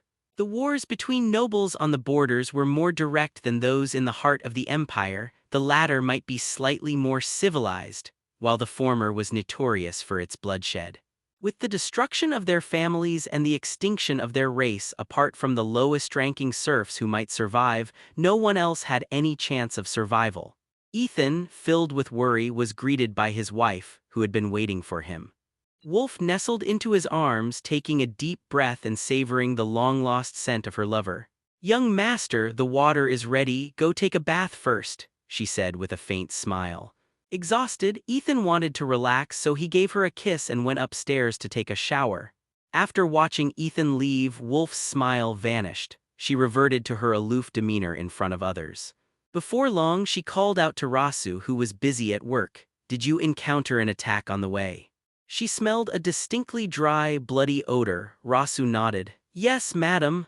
After a moment's hesitation, he continued, "It was probably Viscount Northwind. Fortunately, Master's strength was enough to annihilate the enemy." Wolf crossed her arms. "Ethan's found a new woman." While moving things, Rasu suddenly strained his back. Clutching his aching lower back, he asked, "What did you say?" "I hope you'll be honest and tell me, besides the enemy, who else is on your road? You can't exactly say the other side has a female knight, can you?" Rasu hesitated for a moment, then explained, "We spent a long time in town and you were invited to many parties, sir." Wolf stared at his determined gaze for a long while. "You can continue with your work." Afterwards, she went back to check on Ethan's condition. Rishu stood there wiping away sweat. "Sir, I've done my best. The mistress's nose is just too sensitive. There's nothing I can do." Wolf didn't believe a word Rishu said. She could smell it clearly. It was a peculiar scent, not at all like the fragrance of noble ladies. Moreover, the smell still lingers to this day. This indicates that there must have been physical contact between the two parties. This thought filled her with increasing unease. Could her family really be gone in just half a month? Ethan was lying in the bathtub with his eyes closed, enjoying the warmth, when suddenly a figure with wolf ears sat down opposite him. Wolf leaned down and whispered in his ear, "Young master, let me help you wash." She was only wearing a thin nightgown that could be torn off at any moment, and she gently massaged his shoulders. Upon witnessing this scene, Ethan thought to himself that it was a good thing he wasn't a saint. As the saying goes, absence makes the heart grow fonder, and the two naturally grew closer and closer. Without realizing it, Ethan had become inseparable from her. Even after Ethan repeatedly reminded her, she continued to do so. She remained unmoved until the very end. With a muffled groan, she finally relaxed. Ethan, his intelligence restored, ruffled her white hair and asked, "What happened to you?" Wolf is a very conservative girl, and over all this time, they've never gone too far with their interactions.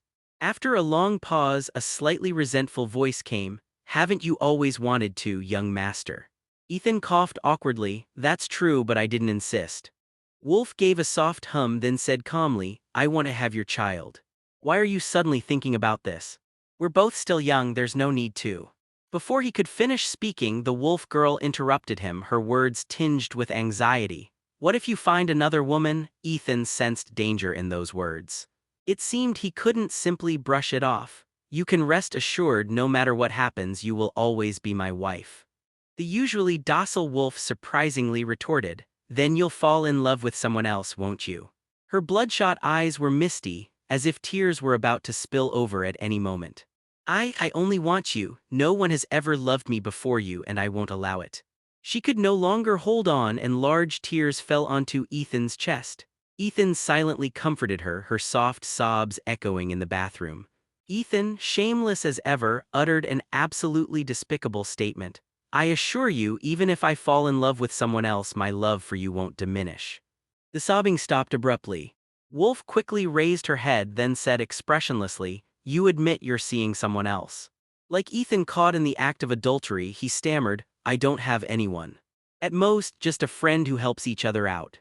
"Ah, my friend," Wolf casually wiped away her tears. "Who was that person?" "An elf. She won't treat you the way I do." It sounded like a statement, yet also like an argument. Fortunately, Wolf retained her virtues as a virtuous wife and loving mother, and did not continue to press Ethan for details about who he was. After spending the whole night thinking about it while holding his arm, Wolf figured out how to secure her position. In the past, it was always him who needed Ethan. Now it's time for Ethan to become indispensable to him. She's not some weak, pretty vase like an elf. During Ethan's absence, 6 wolves arrived in the territory, and until a suitable leader was found, Wolf served as their leader. Although she didn't know why wolves kept gathering there, Wolf was happy to adopt these pets. The once arrogant Steppenwolves were as obedient and adorable as puppies in her presence, even though they had both been severely beaten before submitting. Even the Wolf King has to go through the motions. As soon as Ethan stepped outside, he was surrounded by several Steppenwolves who cleverly wagged their tails to acknowledge their new master. This is the Wolf King's mission. Young master, what do you think of the wolves' performance on the battlefield? Ethan stroked his chin. Before the advent of steel, these vicious fellows were far more terrifying than ordinary soldiers. Moreover, a crucial aspect of warfare lies in psychology. Even well-trained soldiers can be so frightened by a large pack of wolves running towards them that they can't hold their weapons. Among those guys, besides Cain, is there anyone else who can become a wolf rider? Compared to mere steppe wolves, he was far more envious of the legendary, majestic wolf riders. Young master, besides Cain, the only people in the territory who can defeat a fully grown Steppenwolf are a few knights and you.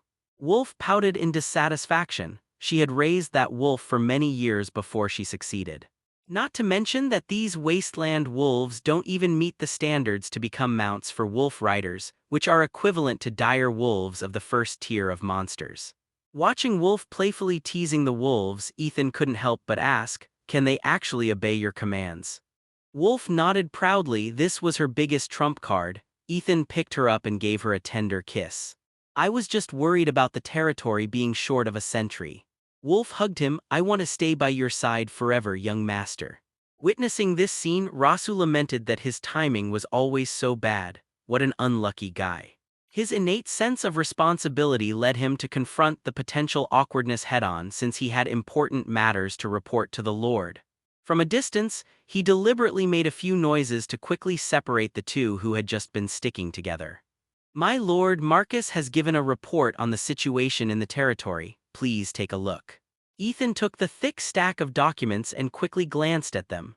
Their food supply, including the newly arrived slaves and the purchased grain, was enough to last 3 months. Marcus thoughtfully calculated the costs Ethan would need for training the troops. He advised against aggressive military expansion, arguing that the strong and capable slaves were potential farmers and that with their participation, food freedom could be achieved in just 1 year. Ethan silently erased the suggestion with his charcoal pencil. There was no time for him to stockpile provisions now. Of course, the clever Marcus didn't know why the master was so keen on war, but he still calculated the cost of being fully armed. The grain supply is only enough for 2 months. The first batch of grain this year will take 4 months to mature, and then we'll have to buy more grain. With 2 months of territory-based skills, those guys should be able to put up a fight. Not to mention that these newly arrived slaves were of far superior quality to ordinary serfs. It turns out that the free people from the central region are also more quick-witted. Perhaps there's a chance to be promoted to a junior officer. Just then he saw the words "weapons are in short supply. Where is the blacksmith?"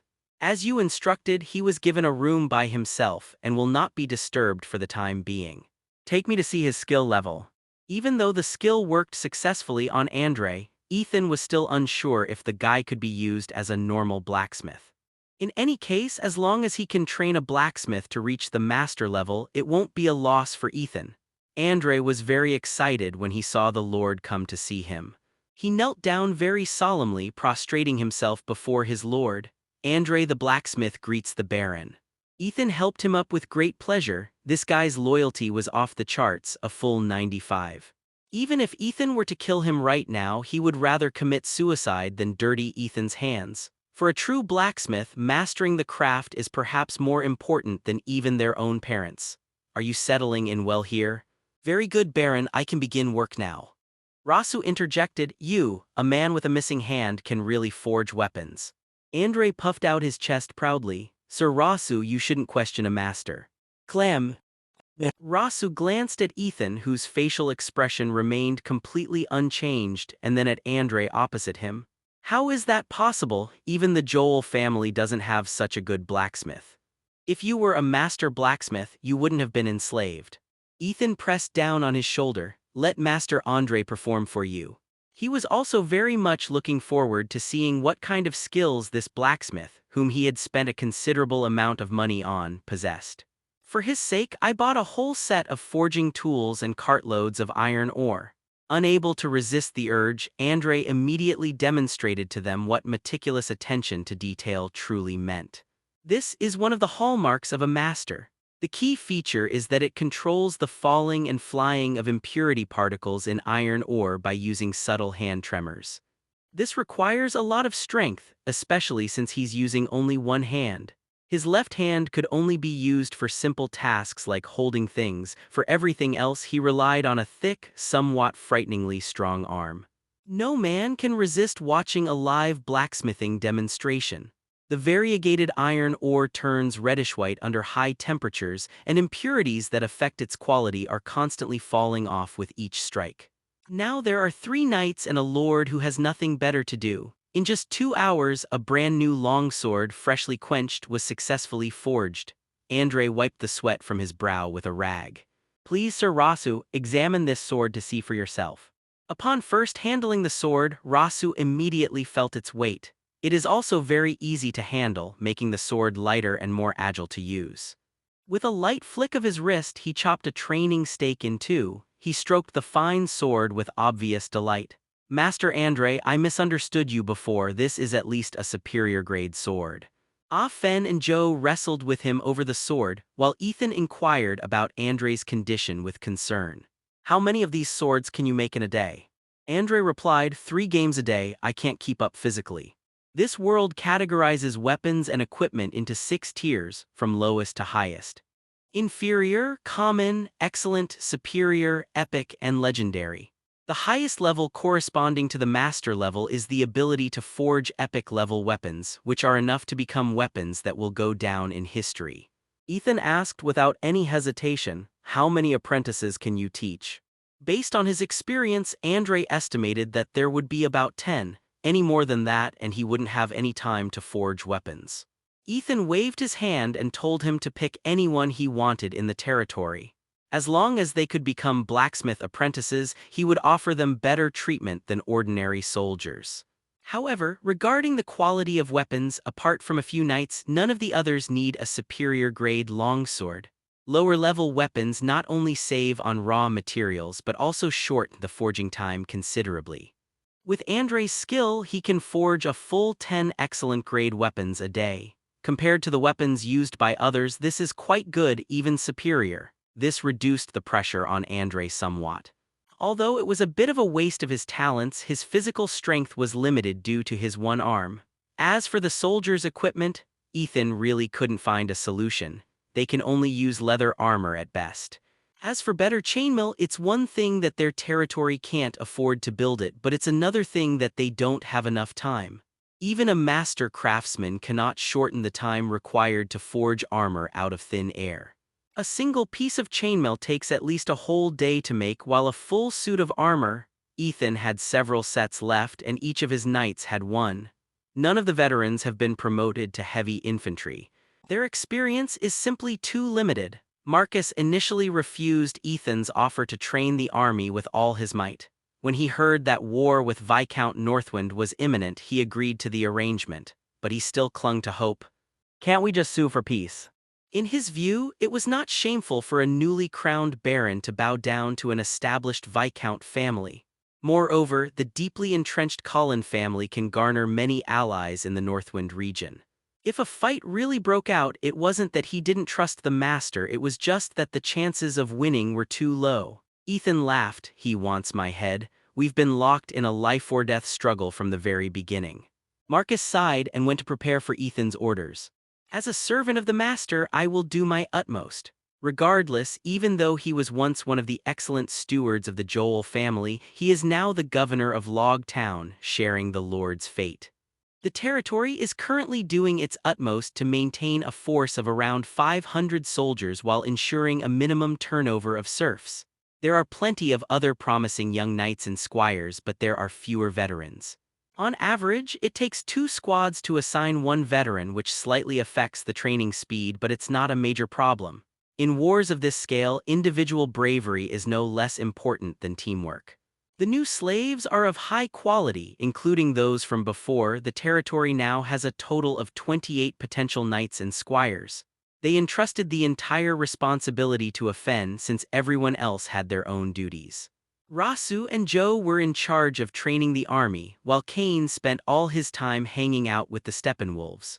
According to the mistress, he must be able to understand what the Steppenwolves are saying in order to meet one of the requirements of a qualified wolf rider. Another point is his mount. That lone wolf needs to be upgraded to a dire wolf. Even Little Gray is a little behind in this respect, but their size is already close to that of real magical beasts, and their deterrent power on the battlefield is not much less than that of dire wolves. Now Cain can only give the Steppenwolves simple commands like keeping watch. But for some reason there are more and more wolves in the territory. The wild animals in the log forest suffered. The wolf cubs not only hunted every day but even provided extra food for the other animals in the territory. As time went on, the wolf pack's tracks became increasingly distant, sometimes even setting out during the day to traverse the log forest and returning only at night. Wolf didn't care and let them do as they pleased. In her view, wolves must always remain wild. They are not dogs. At the border between the Orcish territory and the frontier, the chieftain of the Minotaur tribe waited impatiently for Viscount Northwind's arrival. As he expected, this cowardly fellow didn't dare to do it himself and had to ask a foreign tribe for help to deal with a knight. Little did they know that the Viscount only made up his mind to eliminate Ethan after suffering heavy losses and was willing to pay a huge price for it. As usual, the visitor wasn't even Viscount Northwind but his butler, which fits the bull's impression of humans as dark, rat-like creatures. Damn it, you made me wait so long. If you don't give me a satisfactory suggestion, I'll definitely grab you and feed you to the dogs. As the strongest warrior of the Minotaur tribe, the Minotaur possesses a torso and limbs similar to a human, with only its head retaining the shape of a bull's head. His knowledge was also considerable. He could speak the common language of the human race fluently. The old steward said with a forced smile, "Lord Bull, please calm down. You know our whereabouts are always difficult to conceal. We've come this time to present a generous gift to the Bull tribe." After he finished speaking, he lifted the tarpaulin covering the carriage behind him. What appeared before the bull was a huge cage. Inside were two shivering female elves, their clothes thin and torn in several places, revealing glimpses of their snow-white skin, and their pitiful eyes were even more alluring. With just one glance, Bull, a guy who's never been particularly bright, got an E******N. Fortunately, the orcs were civilized. At least they wore loose-fitting trousers. The old butler smiled when he saw the bull's eager eyes. He knew the fellow wouldn't refuse the gift. "Lord Bull, our Viscount offers 2 elves, 20 cartloads of grain, and 50 superior-grade weapons in exchange for your tribe's personal intervention to completely annihilate that knight." The bull squinted and thought for a moment. Then said, "If you give me false information again this time, I'll call on the others to raze your Northwind city to the ground." After saying this, he waved his hand, and one of his men went to accept the Viscount's gift. "We saw his men in Northwind city before. They were quite strong but not a problem for the powerful Minotaur tribe." A ruthless glint flashed in the old butler's eyes. The Viscount had calculated everything perfectly. He would wait until both sides were severely weakened. They can not only be promoted but also receive a large amount of military merit. On a distant hillside, a desert wolf, bored and unable to find prey, witnessed the entire incident. It let out a low growl and ran off. The group glanced at it and then paid no further attention. The beastmen have always held the creatures of nature in high esteem, and the old steward and the others did not want to violate the beastmen's taboos. What drew the wolf away was none other than the Wolf King's aura emanating from the wolf girl of Log Town. Alice, who was wiping her dagger, sneezed, feeling as if something was watching her. She touched the newly tamed deer beside her. Having it would make traveling across the wilderness much easier. They searched for their companions along the way, and luckily they actually found one. He was a baron under the command of Viscount Northwind, who was lucky enough to capture an elf. They plan to act tonight and hope everything goes smoothly. The Elf Ranger, a top-tier class across the entire continent, can be considered an all-rounder. Even among elves, only a few are qualified to become a ranger. In return, the ranger combines magic, melee, and ranged abilities, making them extremely powerful in solo or squad combat. The only drawback that isn't really a flaw is that it's not suited for large-scale warfare. This doesn't matter to the elves. Slightly less skilled sword dancers, archers, and mages can easily handle the job. The tall, slender swordsman wielding two swords could easily break through the defenses of armored soldiers. The archer with strong, powerful arms never missed his target, and the mage needed no further explanation. A mage on the battlefield can often be described in a single sentence: please enter text. Alice, a young elven ranger, driven by a burning desire to save her fellow countrymen in distress, gathered a group of like-minded companions and set off from the elven forest to begin her training. There are many small teams like this that come to rescue elven slaves, and the Empire often turns a blind eye since they are the ones who acted immorally first. On the other hand, these squads were also a good source of slaves. No heterosexual, homosexual, or bisexual nobleman or lady would refuse a powerful elf who would obediently submit to them to prevent their companion from being harmed. Even in some unknown corner, their so-called companions have been stuffed into cream puffs. Purely doujinshi plot. Ethan had heard many such stories and could only conclude that the upper class of an ancient empire was bound to rot sooner or later, especially in a slave-owning country. However, in border regions where noble power is not strong, a sizable squad of rangers is still quite intimidating. For example, just like now, Alice and her companions easily infiltrated the Baron's castle and quickly pressed a dagger against the naked, fat pig. Even the knights who rushed to the scene were easily dealt with by them. The Baron trembled all over. I think it's a misunderstanding. The dagger in Alice's hand dug into his flesh, causing him to howl in pain. Where are our companions? Alice, unlike her usual gentle self, now loathed these damned scumbags. She's in another room. I can pay you compensation, just don't kill me. One member of the team then successfully located an elf with a blank stare. Now remove her inscription. The Baron shook his head rapidly, causing the dagger to penetrate even deeper into the flesh. No way, what if you kill me after making contact? Alice frowned. Then I'll kill you right now. The Baron laughed loudly. If you dare to lay a hand on her, she'll die before me. There was already commotion outside the castle. The Baron's men would be coming in soon, and then even they wouldn't be able to escape. The elven slave, whose eyes were lifeless and who was only covered by a blanket, suddenly spoke. Kill him. Elves value their chastity highly, and they will only have one partner in their lifetime. If one is defiled, then one shall never discuss marriage again for the rest of one's life. Clearly, they were a step too late. Moreover, judging from her appearance, she has probably been suffering for more than just a day or two. Seeing that they were still locked in a stalemate, she picked up a sword that had fallen to the ground and then slowly placed it against her scarred and bloodied neck. Thank you, my fellow countrymen, I can die now. Damn B*********.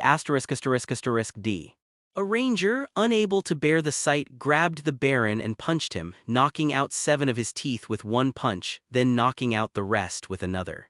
Seemingly not satisfied yet, he began to cut the fat pig at an extremely fast speed with a short knife.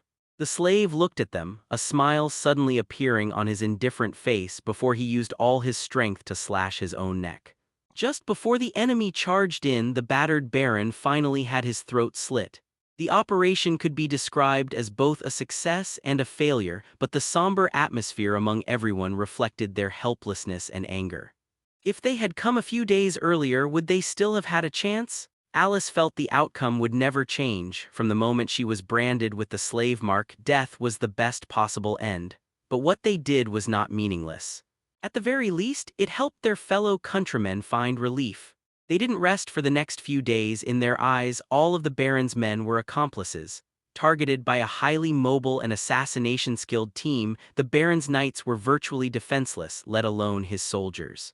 Fortunately, the Rangers' attacks were swift. Whether it was the sharp arrows fired from their shortbows or their silent daggers, they minimized the victims' suffering. Even without a ruler, the serfs on the territory continued to cultivate the land numbly, waiting for the arrival of the next master.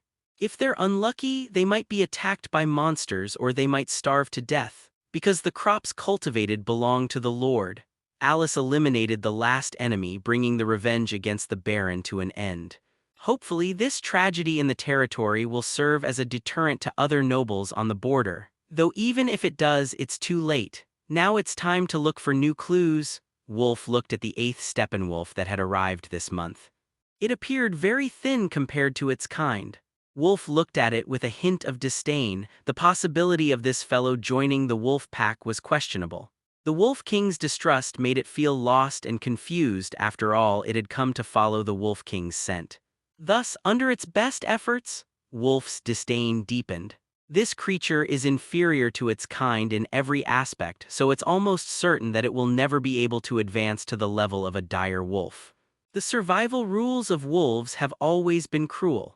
Just as Wolf decided to release the little guy and, incidentally, to nourish her husband, its intense will to survive caused it to stammer out any potentially valuable information. Wolf looked at it calmly as a sign of respect for its last words and decided to listen carefully. The wolf girl's ears twitched. She had sensed an important piece of information. She grabbed the skinny wolf's muzzle with one hand. "You said, there are humans trading with orcs at the border. Or rather, it's an offering." Wolf's eyes narrowed to slits. This message could determine its life or death, and also whether Ethan could enjoy the delicious wolf kidneys and wolf pee soaked in wine. "Come, I'll take you to see the young master." She picked up the wolf with one hand and headed to find Ethan to discuss the reliability of the information.